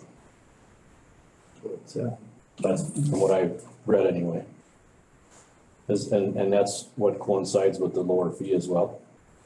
typically, yes, and then he also recommended that you could charge a different price for like senior living, because they may not use it. But this also can be used, I believe, for maintaining trails and all that kind of stuff too, so. Mark? So who asked to have it come back? This was back with Wally, so this Okay, so was when Wally was president, So the board- and he was the plan commission chair, so a lot of this was hung up too because of COVID. Okay, But we brought it to you and he asked to separate the fees. okay. So Is then it- we had to kind of reopen the whole scope of the project and look at it in a different way. Okay, so currently we're charging for parkland, period, Right. and we don't have the second fee. Is this required by law that we have to charge this? It's required if we want to collect a fee to have the needs assessment and assess it as an impact fee. And that's my question. I want to just get right to the bones of this thing. So it is not required, it's not a law, it's not a mandate that we have to collect this. Correct. But we can collect it and then use it. Use it for developing parks or putting improvements in So parks. it's a lot like, it's just like the $60 a year that we charge cable users. And I think it's about $174,000 that we have in this community. And we charge all the cable users $5 a month, $60 a year. It's because we can. Right? We don't have to, but because we can, we. Lose $100,000 in our general fund for our funding operations though if we took it away. Yeah. Well, I know take it away, but if you didn't charge it in the first place, Well, the you wouldn't have the pain point. The idea is you're bringing in more residents that are using your park. Okay. So that's the idea. Yeah. One Well, I know, of but these two was to look at what the other That's- communities are charging. That's if they use the parks. I mean, my entire life I've been here, I've never used parks, ever. Haven't. It does bring, it is a quality of life. Yeah, I get that. I want to make sure that the commission understands that this is not a mandate and it's not a law. Okay, this is actually extra fees that then this municipality will be able to get to spend at you know, whoever is running this. So I just want to make sure we understand what's happening here. Well, I appreciate your input on that, Mark, because I felt this, I'm just gonna be honest with you. Aren't the fees enough already? I mean, well, so if somebody wants to go build a new house, we're gonna tell them, well, just because you want to build it, you're gonna pay $1,000 just to contribute to the park or the Parks Department. I mean, I understand that we have to replace and repair and do stuff at the park, but this seems quite excessive to me. That's my personal opinion. So you can make the fee whatever you want. So if you still want it at the two different ones and you want to keep it at $244, you could divide them in half. This just gives you the parameters to do it. And they're not even accurate, right? Like you divide by 80 on the number of units, but we're only averaging 67 when I was reading through it, right? Right. So, I mean, yeah, all these calculations, I mean, my take on this was at some point in time, community said we can charge an impact fee to the next guy into the community or next person in the community, right? And eventually the state pushed back and said, justify it. Yeah. And passed laws and said, okay, this is now how you, so now you have to. 244 is. So now you do a formula calculation, you can't exceed that, so it kind of capped how much you can spend, right? It makes you look at it and yes. Yeah, but all it's really doing is just putting a cap based on a bunch of assumptions. Like you said, you can make it whatever you want, so the question, in my mind at least, was, do we want to encourage development, or do we want to not encourage development, and to what extent? Because as soon as you go over the other community's fees, if I'm a developer, all things being equal, I'm going where it's cheaper. Yeah, and we put the different communities' fees in there and they're all over the board. Right. So, Well, ours is very much lower, right? I mean, yeah, we haven't touched ours. ours is like 200. The entire The time next I've lowest been is here. 4. It's almost double. The next. Right. The next lowest is almost double what ours is. Well, yeah, I was gonna say, we've had this park land dedication impact fee for absolute years. I mean, and we used to have it where if you had a development, you had to provide a park almost. Well, that's still there. So this is, it's a fee in lieu of parkland. Yeah, if you put 56 lots in, or else Henry Springs, they have that amount of lots, they have to take this formula and pay that. So if they have 56 lots in there, that's $56,000 that they gotta cut a check to the village for the builder. Yeah. Before they even started the subdivision. No, it would have been, If it's $1,000 right now, I'm just using, if we use this example. it's not $1,000 right now. If we utilize this right now. Right. Inner Springs 2.0 can't happen without a $56,000 check. Yeah. Yeah. But what does the budget look like for our parks? Is this the only dollars that our parks gets to operate? Just what comes from these new permits? This isn't for operations. Well, it's for improvements, right? Purchasing of or, yes, capital improvement. So the new swing sets or whichever, like the only dollars that we can spend on swing sets come out of this? No, it's borrow out of capital funds for that. I don't think any of these fees have any relationship to parks at all. That's my personal opinion. Because you have to, my understanding is you have to specify that this money is coming for this park improvement. Right. That is the way it works, yes. There has to be, if it's collected for this purpose, it has to be used for that purpose. So you really put a reserve on those dollars then? Going forward, yes, and they have to be used in a certain amount of time. So it's a restricted fund then? Oh, yes. Right. And it's not right now. In a certain amount of time, if it's not in a certain amount of time. Then it has to go back to Back to who? whoever paid it. Seriously, wow. Yeah, so it's making it so that it's just not a whatever, like someone's coming in and paying 244 and it's going in a pot. I'm assuming that's. It has to be used. It's gotta be used. What's the Well, time? So it will be. It's like 1 year. 5 years. I think it's 5 rolling. years, Yeah. 5 or 7 years. So for instance, if you wanted to add a water slide to the aquatic center, You would have to that would say be your how money you is would. going towards that, or if we were going to work on the Prohaska Park, like your dollars are going towards that. Yeah, there's a form that we're gonna have to come up with to give to them. Okay, And it doesn't have to be that you're in that area, right? So No, Springs isn't next to the water slide, right? So Right. those Cedar Springs dollars could go to the water slide. And do you have to segment this now? It can't be the one parkland, it has to be both now? well, we were just gonna do one, but we were asked to bring back two. I don't understand. The last plan commission, that plan commission at the time. Yep. And so that's why the project changed and it didn't get approved back then. The So- numbers really haven't changed, but it got broken out. the plan commission asked you to bring back two? Yeah, 2 fees. Well, but I'm gonna tell you right now, I remember that conversation with Wally privately. He didn't want this to move forward at all. That was a stall tactic. I'm not kidding. So, I mean, I'm just telling you He should exactly. have just, he did should have not just wanna- said it, cause there's been Yeah, a lot and of he- and time. he should have, and but he didn't want to impose any more taxing at all. This isn't anymore, it's been, It just gives us limits for what it could be increased to. I mean, You can even lower it. Yeah, you can lower it. This just tells you what you can legally collect. And if we don't wanna adopt anything, whatever we collect now, or however we collect it now goes away. And we can't Right. continue doing it that way.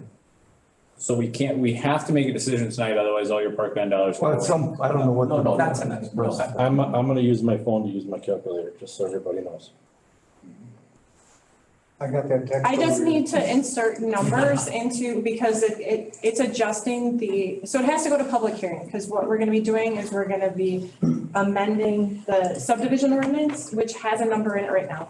And also, part of the zoning code. So those are both required. So I just need to know what parameters you wanna put on. You can change it at the next meeting, but I just need to know what those numbers are. So if we change nothing, how does that impact where these dollars go and how they are spent? Well, technically, we shouldn't be collecting them anymore, and I still need to amend the ordinance. We've been able to continue because we've been working on this. have to be, dedicate where this money is going to, right? So we have. basically we have to come up with a project. Land or What's that? park improvements, it can't just be. We got 5 years to. You can change it back to parks, I just will have to find out exactly, I mean, I might not be able to bring it back to you next month, because we're gonna have to tweak the plan again. Or we could probably go back to the other one. I'd have to look at it, because I did not look at the original one. I mean, I believe you could say $0 for parkland and, $100. Right, you for could do park. that too, because you could leave it open that if you need it in the future, then it's there and can be adjusted at any time, so.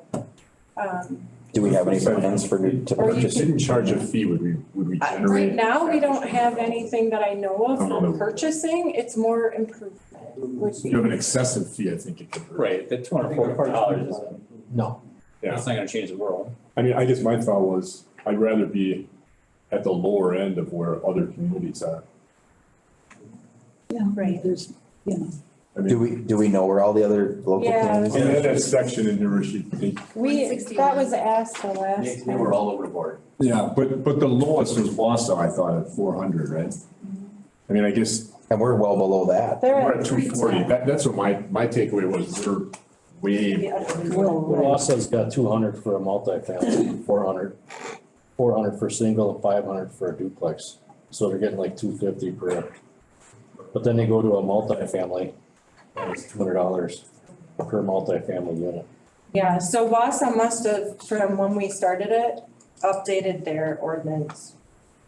Because they used to be at 310, they went to 400. They were at 185 per duplex unit prior, and they went to 500 per duplex unit. say Cronin, is that, yeah, 600 for single? Yeah, Chronometer 603, Rib is that? 452. So we're well below. That's what my. I just don't understand what the purpose is of splitting the fee. Well, makes it obviously, look it like was a it's double stall dipping. tactic at that time, so if you wanna go back to parkland dedication fee, would be fine with staff. just because it would be easier for us to track. I mean, Well, I don't I know. think Does it it have to get makes used sense within to 5 years? One. Yeah, it's still, the law requires us to put all that in there. So it's So in just, and you 5 could years, leave it though. at 244 if you wanted to. We just Right, need to right. update the ordinance. So what's the average number of these you collect a year? Like 100 building permits at $244? Is that a? They usually get, so sometimes it'll be a little onesie twosie with someone doing a certified survey map. So if they take and they divide and they create another lot, they get one. Otherwise, it's just based off of whatever the development is. Do we have an idea what the collection is now? Like It's the last new, 5 or it's 10 new years? development, Jen, because before. Yeah, it's new. We do it at the time of subdivision just for not tracking. Proposing going forward, it would be at the time of building. Right, yeah, so prior to that, I mean, we have some, we know which ones those are, so we would not charge them again, because they've already paid for it. So is this $50,000 a year that shows up in the bank account? What does this look like? It's not even that much. So if it has to get used within 5 years, I guess this is where I'm going with this. If it's gotta get used in 5 years, if we put it for park land, are we actually going to spend this $50,000 every 5 years on a park? You probably won't buy a park for 50 grand. No, I don't think. Like if the money goes away, if it has to go back, what good did we do? It doesn't have to be It can be, planned. it can be equipment improvements. We have to specify that it has to be for improvements for land, right? If you have the two-part fee and one says it's for land, one part says it's for land, the other says it's for equipment. The part that's dedicated for land is to be used for land. Right. The part for equipment or improvements for improvement. Well, that's why I don't understand why we're splitting it. Can we have a because show of hands? Is there anybody that wants 2 fees and versus 1? Is there anybody that wants 2 fees at this meeting? No. I don't. Okay, then I'd say we can move on. I agree. I think it's ridiculous. You know, I mean, if you want to do something on Gotta have Hill one Park and fee. you got for land and then you're sitting there and going, Can you tag it right now? Can it be used for either or? Yes. As parkland dedication? Right now, it could be Yeah. yes. Yeah, that's what I think. And it can be used for maintenance, it can be used for. No, not maintenance. these are improvements or land purchase. Improvements, isn't that maintenance?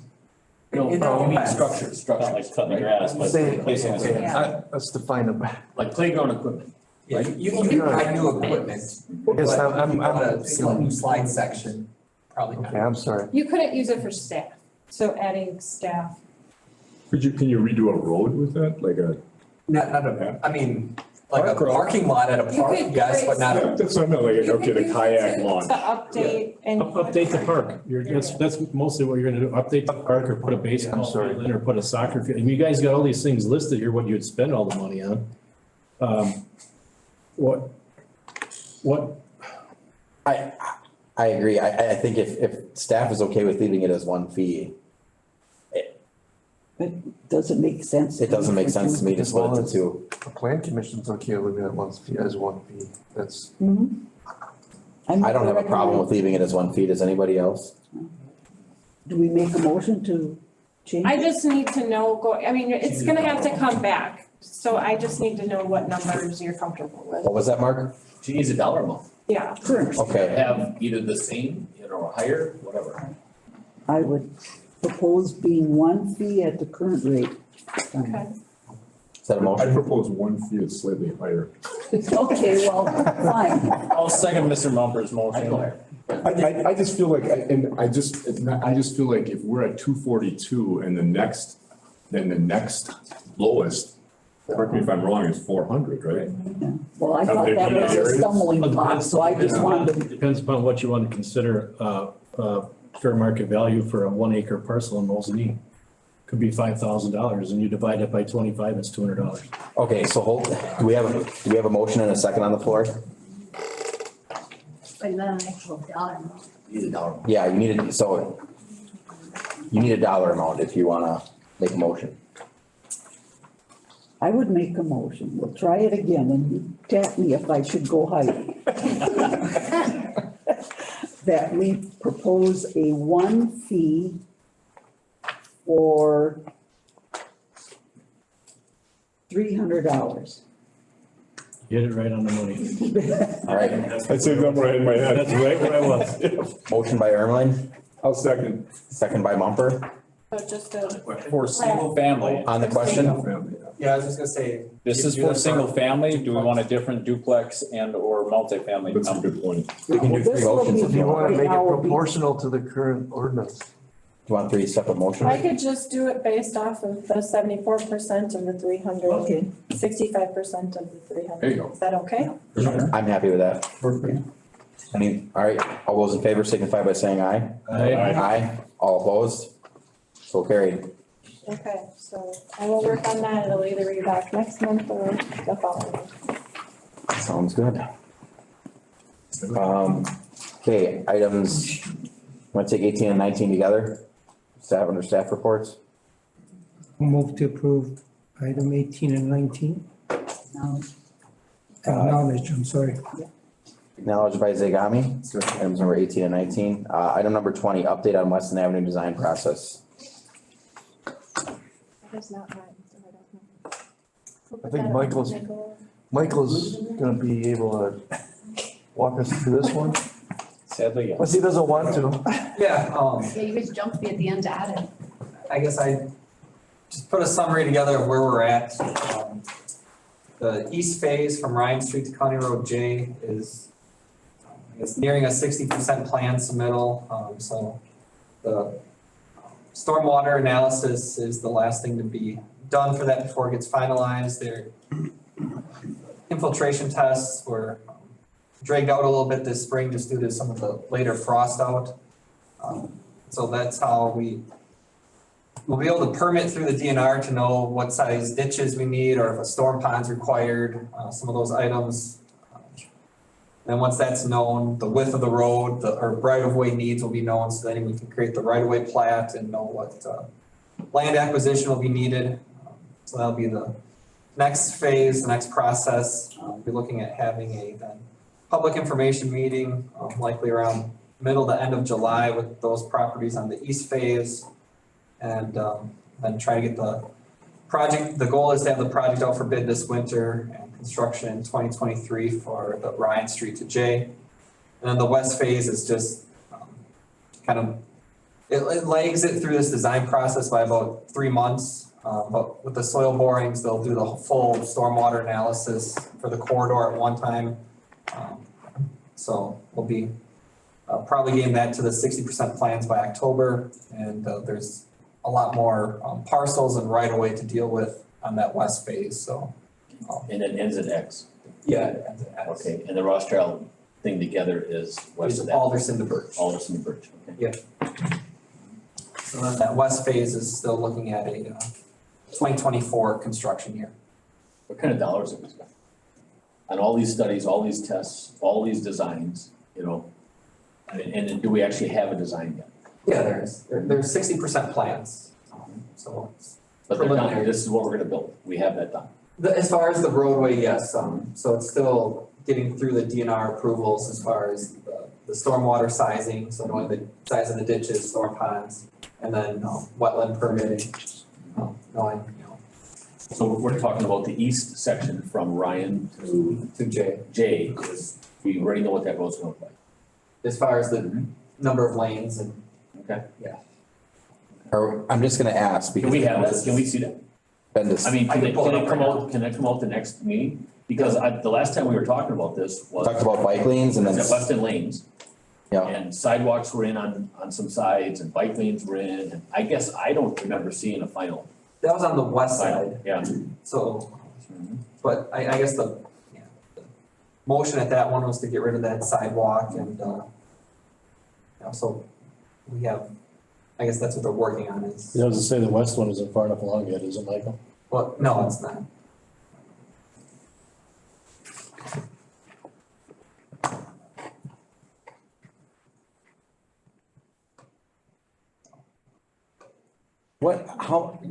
Refresh my memory, I guess, if you could. How much of that land on the east end off of Ryan is even gonna be developable? Or, I mean, cause we have water mains that we're gonna put in underneath that road out that way, correct? Yeah, it's really to loop the system. The main problem on the east end right now is there's a lot of dead ends, so like, the Progress Way Business Park South, is a dead end. And then as you get out to County Road J, it's a dead end.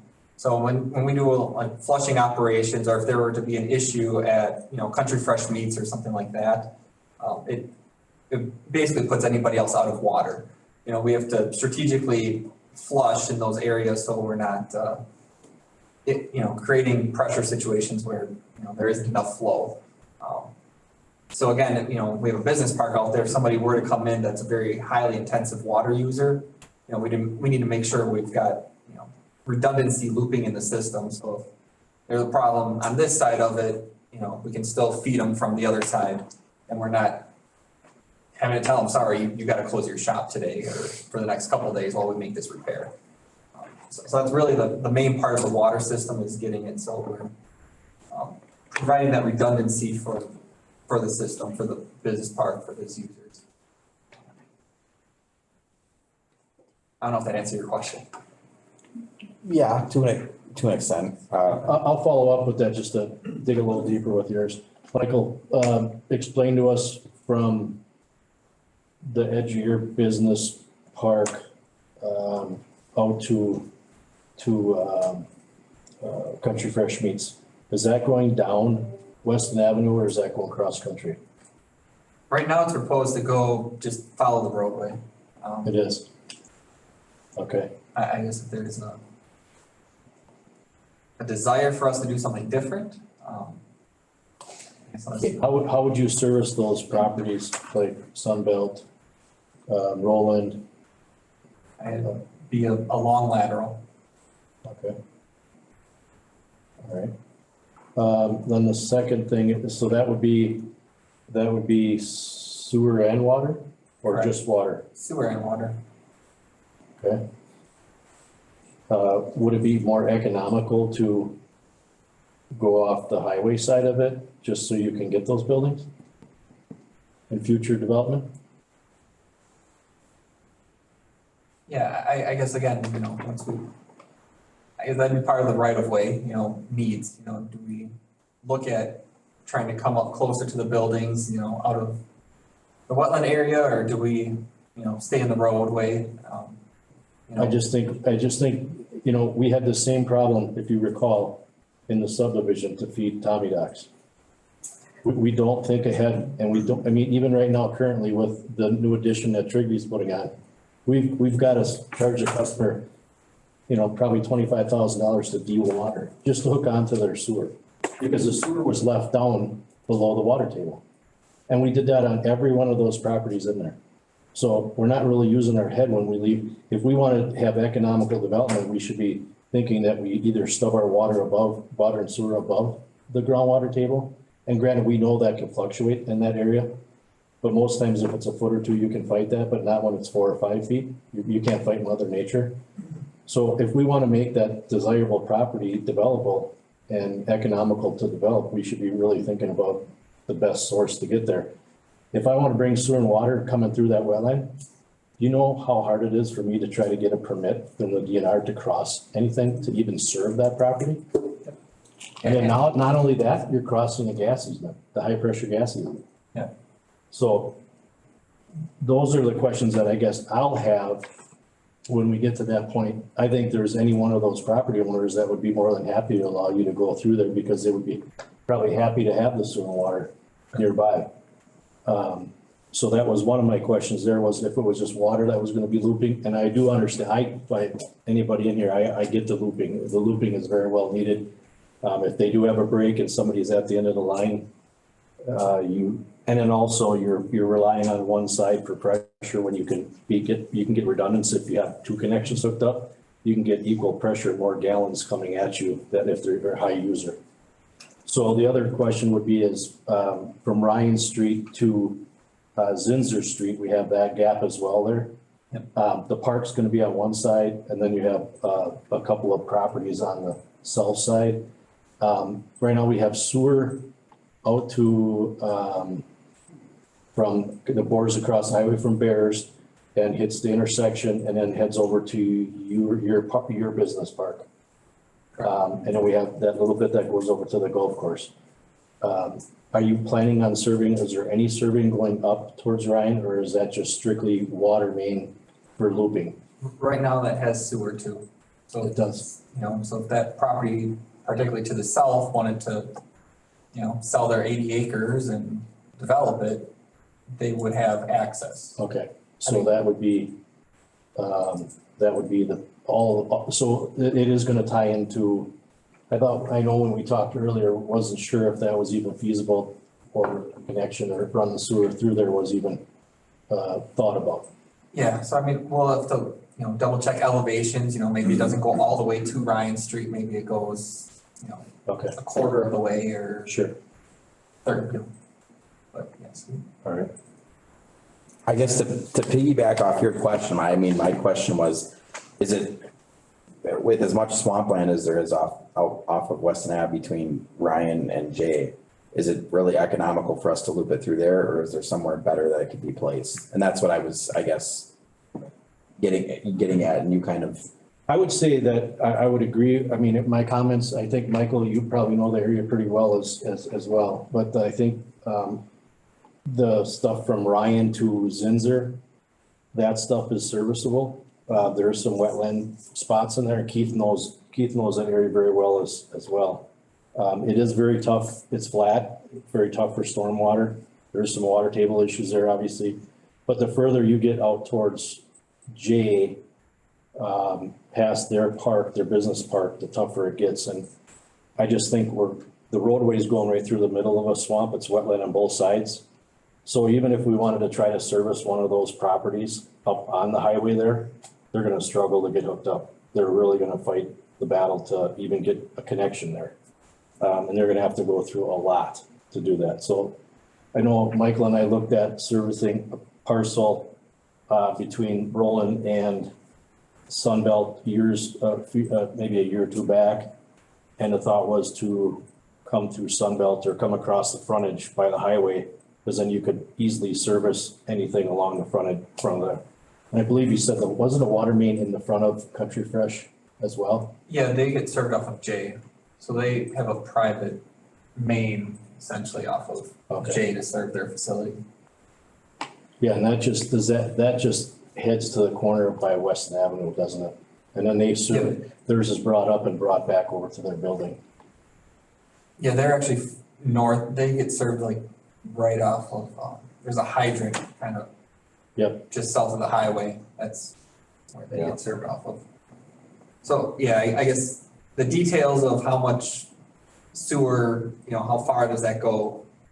You know, maybe it's not realistic to take it much past Progress Way, or, you know, without looking at maybe an alternate cross-country route. I guess the other one is, we have Jones Street there. If you look at, you know, the first part of Jones Street's a little wet, but then it does come uphill. Yep. Yeah, there's more property out there than you think there is to be serviceable if you have sewer there.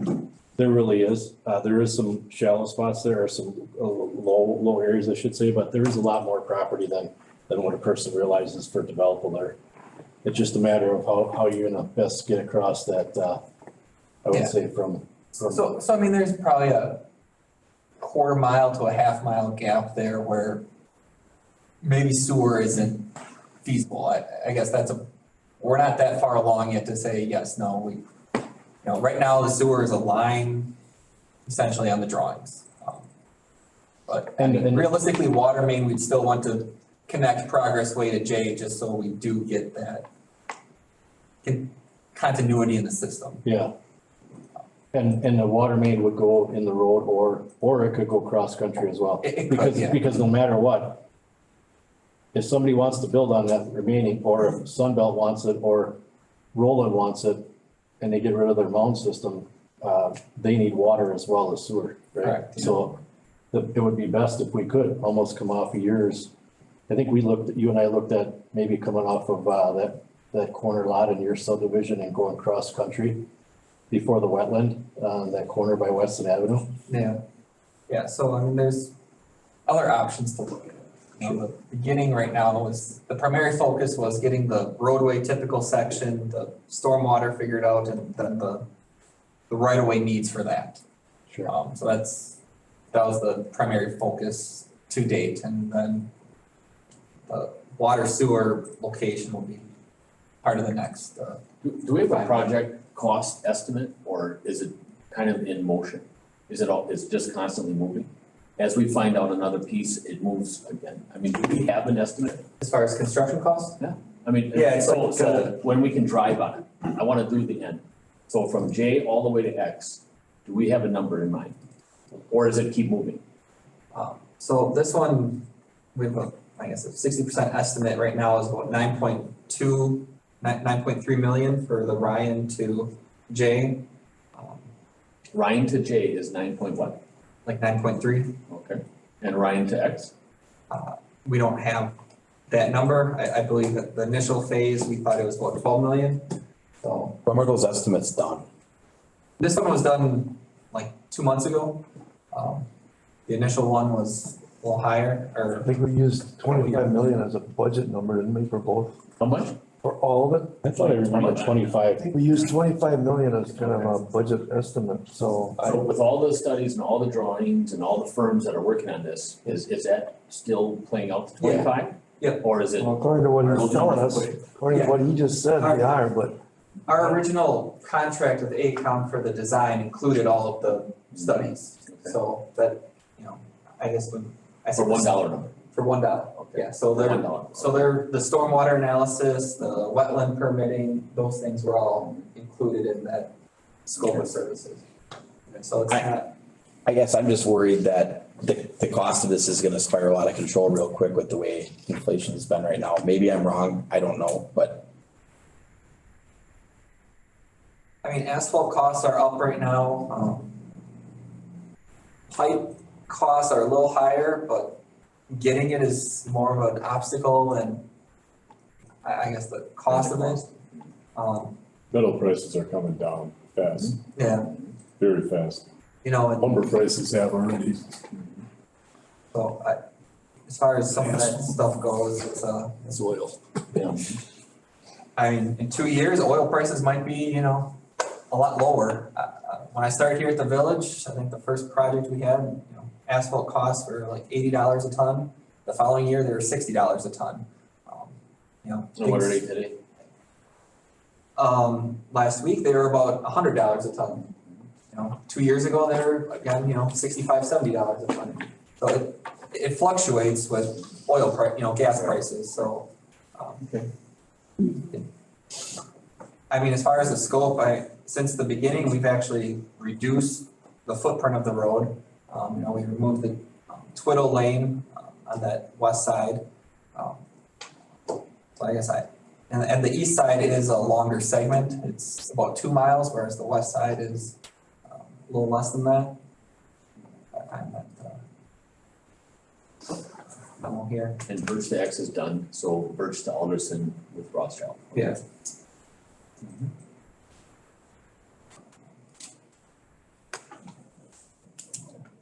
anybody have anything further? No? Just an update, Okay. That's what we're looking for. I mean, I guess my only question is, do you want like a monthly update, or as new things are relevant, just keep bringing it to you so you know where we're at? Well, we're looking for a TIF, update every month. This is the number one item we're working on, right? It's our number one project. Yeah. I just think no surprises is a good thing, yeah. And it might be nothing. It might be just 2 or 3 items that you bring up, but at least everybody is informed. Sure. I know for me personally too, I wouldn't mind getting a full idea of what this is gonna cost relative to what we have as far as TIF funds right now. Yeah. I mean, everything in the world has changed drastically over the last year or two, and I just wanna make sure that we're still on track, that's all. I don't have anything else unless anybody else does. All right, item 21, project updates. Okay, the next meeting of the Metro-wide Housing Study Group is June 23rd, so that's in the next couple of weeks. So that project is moving forward. I do not have an update on the comprehensive plan update in the corp. I need to work with Sean on that. He was getting some prices for that project, and we'll be bringing that forward at a later date. Keith's gonna give the TID 1 and 2 updates. I'll just give you real quick on the site plans. We're still working on from the forest. They basically got what they needed so they could order their building, and so they've kind of halted on getting me additional information for the rest of the site plan, so I'll just be continuing to work on that with them over the next month or so. Emily gave Auto Select their some of their questions back today, so we're still working on that. You should be seeing Stonegate condo plat again. They're doing an amendment again. We're just waiting for the condominium documents.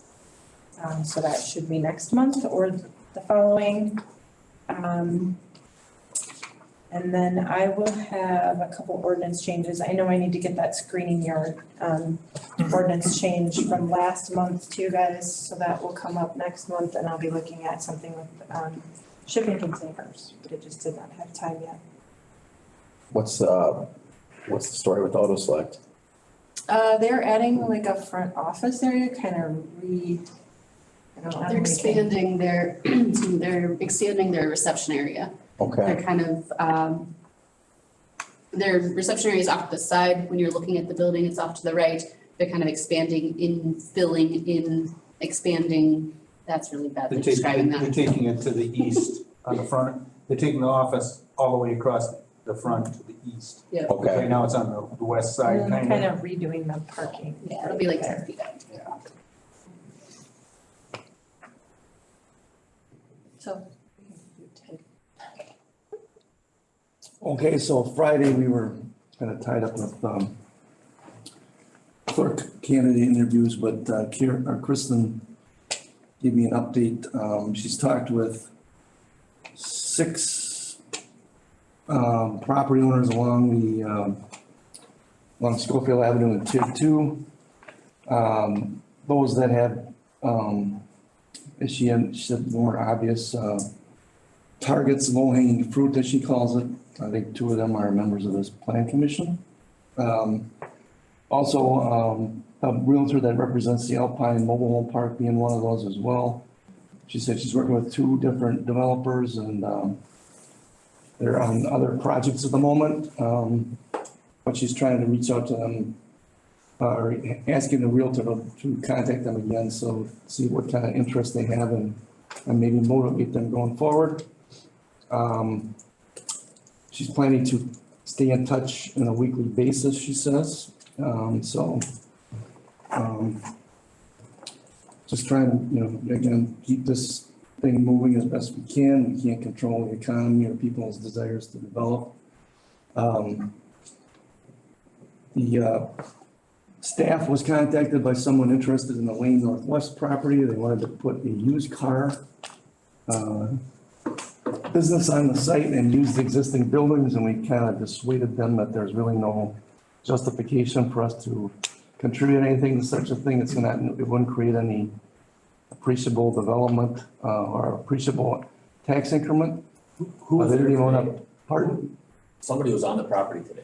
So With a white truck and a. Was another- so okay. there was another, I received a contact from someone out of the Eau Claire area. Talked to him twice. Initially called asking if there could be another driveway access on Birch Street. And when I talked to him again, he says they work with like national firms, so they're just kind of, I think, doing their due diligence. So what are that big Quick Trip people or someone just looking at the No. property? So no, they're not. Quick Trip's out of La Crosse, so they're I like, thought they owned that corner. they do. Quick Trip owns the corner. Okay. They are selling it. Yep. And there's been interest. So there's the second group that is looking at it. The first one, I think, once he realized, he was thinking that we get sales tax. And so when we were talking to him, we basically said, he wasn't planning to do pretty much anything except for upgrade the parking area, and was looking at putting a lot of vehicles on site and using the existing buildings. And we had to explain that that was not going to get TIF money, kind of confused TIF and sales tax. And we're like, we do not get any sales tax for that, so. Yeah, so as far as these go, when potential developers are contacting us, we're taking some initial information before reporting anything to Kristen. She's doing her own work to contact those people who may have land for sale and then work together. She also indicated she has been trying to contact Raleigh Lockery and he has not been returning calls to her. So I guess that's kind of a snapshot of TID 2 at this point. We've got some other inquiries on some things in TID 1 redevelopment area. Talk about the potential buyer for the, or proposed buyer for the vendor buildings where the subway is. I'm sorry? Subway was. Subway was, okay. Yeah. It's two, okay. It's both of them. Yeah. So he wants to meet as well and talk about his concept. I know he wants to improve the facade, I believe, is what he's described. So how that may qualify, I don't know. We've included Kristen in some of the correspondence to, as we get to the point of talking about possible development agreement terms and so forth. We have also been contacted by from the forest, who's planning to do a 74,000 square foot addition. They had asked about a development grant, which we put in front of the board last month. So in principle, we will be amenable to a modest site development agreement, or site development grant, I should say, but there's still some development agreement things to be worked out on the building itself. There's also some interest in purchasing remaining property in the business park. So that's kind of an overview of what's happening. Michael's got a question or comment? Just gonna add for TIF 2, we did submit a grant for the reconstruction of Schofield Ave. As part of the bipartisan infrastructure, federal funding that's out there for years 23 through 26, so that was also submitted earlier this month. Okay. I guess I should say there's one other random email that came today or conversation from a developer who says he's looking at a multifamily development area that's shaped in a horseshoe. And he thinks it's in TID 2. I don't believe it's in TID 2. I don't think it's even on Schofield Avenue. So I guess he was very. They don't ever want to tell Didn't want us to divulge where he was Oh, wait a talking minute, about. it's a horseshoe multiple family? Well. Yeah, it's right, it's the one that has the small house in the middle of it. It's quite old now, but it's. Oh, It's that one, yeah. When I first came here in It's not 81, in, it it's would not not be in rented. TIF. Not in either It's not in the TIF TIF. Yeah, so that would be, That's the old, but That's- I actually used to. yeah, it's actually right next to Stevens. It's to the west Stevens. Yeah, that's not. yeah, right. Yeah, but that's a horseshoe. Yeah, that's what I Yeah, was that's- thinking, but it doesn't have an access off of Schofield Avenue either. Yeah, It has two accesses. it's the one in between, so It's got it's the two. one right next to Patriot Auto now. Yeah, instead of west of Patriot Auto. Yeah. And they have two driveways. You come in on back. Schofield, no, you Okay. can't get off the back. I used to live in the first building. Yeah. Well, people were going through there, but there's no. Yeah, there's no road there. But I thought there was multiple owners in that site. There's two. Is there two? There's different Would it owners. be the one by Gordon, Yeah, I think it's across from there. next to Court? I think that's a There's, horseshoe. didn't you say 5 buildings? Something like that, There's only 4 buildings there. yeah. Holy. I asked for additional information. I'm not today. sure where, we'll have to get additional information, but sometimes we get these random calls about things and they don't give us a lot of information. So. How about selling this? When is So, the time we start moving? So, REI indicated that they've gotten sample results back from soil borings and they'll be submitting their report on the environmental phase 2. I don't know exactly when that's coming, but I didn't get a reply on the email today. But it should be soon. Our tentative move is September. We start, yeah, we move to the new building the week of the 26th of September. That's pretty quick. Oh, got a lot of scanning to do. I just wanna try to market this building that we, or this area. So that'll be taken back to the board with the environmental assessment and see what we want to do going forward. Pardon? The site might be worth more without the building on it. Right. I think it would be better to make this a Well, it could be a catalyst. brownfield, if you will, If something new is here. redevelopment site instead of selling the buildings as is. All right. What happened with the salt shed? Is the salt shed being utilized or not, or what's? It's still a work in progress, but it's looking like it's gonna be recommended that a new structure be built. We can't move it like we thought we could.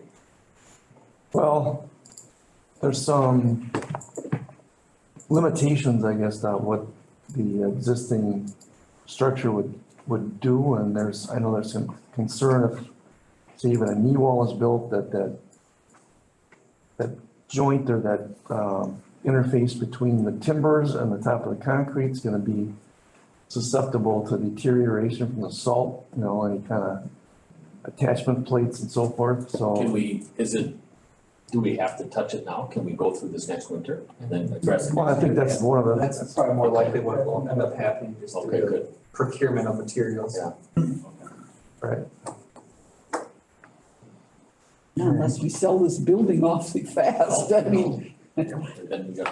Have you had any interest in the building? We don't have to. Got a couple of inquiries about the building, but yet, the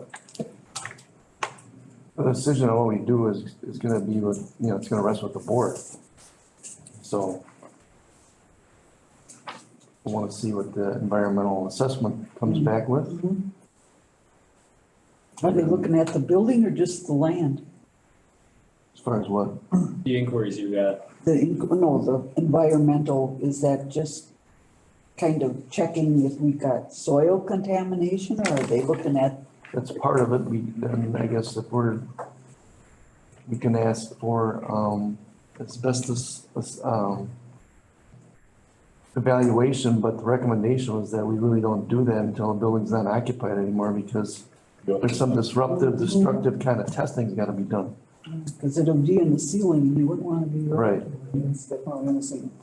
I think you're right. Anything else? Not unless you have questions for me again. No, I don't. Okay, Thank you. you're welcome. Item 22, announcements and commissioner remarks. Mark, do you have anything? No? Jim? Yeah, I just noted that not only was the one on Mary Lane missing and evolved, or in the packet here, all these other things that it says, click on evolve to see the future site plans that we're acknowledging. There's no site plan there. Like, Nova Truck Wash has no building elevations. As far as clinic just has a DNR letter of intent. Well, I don't know how we acknowledge a plan off a DNR letter of intent, so it'd be nice to have that stuff updated, or maybe it's just not turned on. It's gotta be in Evolve if the building owner said, hey, we submitted this stuff to the Evolve site or to the village. It's just maybe not turned on or in the right Oh, spot. look, it should be turned on. Cause I did the Nova one, I thought I checked it. If you click there and go to any of those projects, like Mary Lane, for Sure. example, all that's there is just that same picture that the guy, that's in the packet. There's no, until you showed his graph paper, what does this building look like? How do we approve a building then? Well, you're not gonna see his, so basically what's showing on Evolve should be the final. So there should be on the ones that say that we've already approved those, the ones Go that down, Valerie put Michael. together. Do Those budget should be search there, and and we search can through look them. into that. Some of it is depending on who puts it in and what they put it as, because there are things that you can turn on. But what we're doing is only putting You the don't have to have final, Nova, NOVA. is only putting the First one final there. site plan and the final elevations. in. Select the stage, commercial site plan. And it's right there, site plan. Yeah, so you can see everything. Is there some kind of a booklet on Evolve? There was. That, there isn't? Okay. Is this an average software package or above average or for Evolve? Is there other, there must be other ones. Well, they're all Yeah. over. Tons. This is one that the city of Wausau uses. There's Oshkosh like 8 uses it. communities in the state of Wisconsin that are using this particular software because of the price. And it's quite, for planning Yeah. and building permits and. Price being cheap or price being high? Reasonable. It's not really high priced and it's All right. not dirt cheap. Okay. But it also takes care of complaints and everything like that and everything tied together with And property licensing. license and stuff. yes. And some of it, we're still working some bugs out. At one point, certain things, it's really what people call it when they load it in. Some of it is what the person calls it when they load it in. Sure. So if you're an applicant, But let's just you use can Barry see Lane. everything. Like, I totally get, you got a zillion things to put in this packet and it might not show up. Like, oh gosh, I forgot to upload the building, what the building looks like, the elevation. You're not gonna see any drafts. So The Mary Lane's average not pub- approved in Yeah, Evolve, it's not so you're not approved, gonna so you're not see it. gonna see it. Oh, It had to come here first. so then we just come here blind and hope for the best? Well, I No, apologize. she forgot to put it in, so normally that would have been in your packet. That was a slip on my end. I'm sorry. Right, but that's what I'm saying, like, I get it if you miss stuff, but if it was on there and we could click on it and it It said, wasn't on there, it's not even up there, it was still most likely in her email or on her desk. sure, So some of it is, I was gone prior to this, so your packet needed to be out on Wednesday, I got back on Thursday. So a lot of what I did was done over a week ago. And then Emily took it from there. if they're not gonna be in there, that's fine. Well, it should be, but the way that, I just wanna explain how Evolve works. The public is only going to see the things that are approved, because the problem that, and Keith and I have talked about this, if we're putting up draft, like site plans and draft elevations and things like that, anything someone sees online, they're gonna think is gospel. And it could still be in and go through and morph into a lot of different things before it gets final. So when I started going in here, once it's done, it'll be the final site plan, it'll be the final building elevations, and anyone can see that. The project narrative, if we have one, should be in there too. So there's certain things that will be turned on that the public can see. The applicant, so if you're an applicant on it, you can see everything all the way through, even during the review process. And definitely, if you notice something was missing from the packet, the packet goes out Wednesday, you can email staff and say, hey, I think I've got questions, this doesn't seem right. You can certainly email and we can resend it out. But you can turn it on for the applicant. Could you turn it on for the current commission? Well, you could give you logins, I guess, if you wanted them. But then then do you want us here anymore? I mean, to be honest with you, our job is to review them for you. Right. So it just depends on how much you guys wanna be reviewing. And then you turn on permissions for others and then something gets missing, somebody deletes something. Where are you then?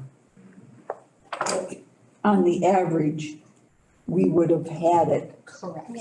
Yes. It's just It was that it just- was it was missing and they said, call them and say, hey, there's We're something. human sometimes. I mean, Yeah, they don't answer. my the name phone, so wasn't they on don't it for a know. while. Yeah, I didn't waste the free nights and weekends minutes to try last night, but All right, we'll leave a message next time. Gary? Yeah, I do. It's not on anything for the subject tonight, but it is on the yard waste facility across from my house.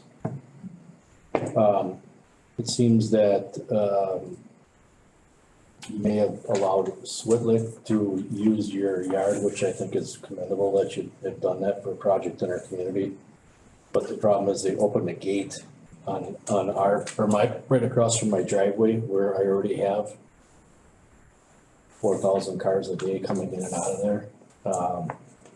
And Keith, last Friday, I could have spit my front teeth out when I went to pull in my driveway and I couldn't even see the asphalt because it was all mud in the entire front of my driveway and into my driveway. And I'm about tired, and so is my wife, of opening the mailbox and picking up a 1/4 inch of dust and blowing it off you grab your mail and it's just nothing but grit. So, I know that there's operational plan that you guys have there that's not even compliant. And I've asked several times already, several times over the last 5 to 7 to 10 years, if you could please be compliant with the asphalt and put the asphalt in that's required to keep the dust down. But I've continually been told that the committee does, or the board doesn't have they say there's not the money and the funds for it. But if we can make other people comply and other property owners comply, I don't know why we can't comply ourselves. So I wish we could comply with our own rules. So I would like to get something done with that. And if the gates need to be locked, like our gates need to be locked, we need to fix the south gate because that's been busted off for 4 years and it doesn't get closed. There's people in there all the time. And second of all, or third of all, I should say, the other issue is now they change the operation of your grinding. Now which I think is great that they've done something to be more efficient, which we've said years ago. They drop all the brush off now and it's piled right across the road from my house in a huge pile and now they grind right in front of my house where the grinding was done in the back before. So I don't have a problem with them grinding because they're usually there a day or 2 days. And it is very, very loud, but the dust is crazy. It's just stupid, especially with Switlick now and they must be transporting all their materials over there, dumping them in your yard, and then they pick them up with a loader and truck them right back out, but they're basically leaving the yard where there's no asphalt. I mean, it's very minimal amount of asphalt. They're dragging the mud out onto the road because they're doing it during the rain. And they're tracking from your yard and it's mucking up the road when they're dragging it out during the day. And it's better when it's raining out, obviously, because we don't have the dust flying, but it's been terrible when the trucks are, when it's dry and they're not, and there's no rain or water. We use the dust control on our pit. It costs about $3,000 for the tank load. So I'm just asking either you guys to be compliant and put your asphalt in like is required, like I had to do or would have to do, or get some dust control done. Do something, please. Okay, I'll talk to staff as far as what we need to do, revisit that operational plan. I thought we had done everything, so my mistake. No, I think when I spoke with Daniel last time about it, when he told me I'd never be compliant, and I said, well, why don't you first be compliant yourself? And I think that's when he brought the rest of the trees across the front and the trees weren't put in. But nothing was ever done with, your entrances have to be asphalted. How many feet back, Jen? 50, so we have asphalt for the drop-off site and the south gate. I guess that north gate doesn't have an entrance, so we can definitely look at getting that paved. So with the amount of traffic that's coming in and out of. Yeah, and if we need to make it bigger, we need to make it bigger. That's what I'm asking, because there's so many cars coming in and out, like 24 hours a day. It's crazy how much traffic's in and out of there. There's gravel up I'm sick and tired of blowing my driveway off or sweeping it up and putting it in shovels full and throwing it into the woods of dirt and gravel. I'm honestly just tired of it. I really am. So if we can try to control it, we ask our construction sites to do it. I just would appreciate it. And I'm not trying to be a dick about it. I just want something done about it. I really do. It's just been a lot of long years of dealing with it, and I would rather see something fixed with it than complaining about it. So that's all I have. Thank you. Thanks, Gary. Joe? No. Roy? No. Shane? No. Barney? The next regular meeting date, Monday, July 11th, 2022 at 6 p.m. Entertain a motion to adjourn. So move. Second. Motion by Ermeling, second by Jordan. All those in favor say aye. Aye. Aye. All opposed? So carried.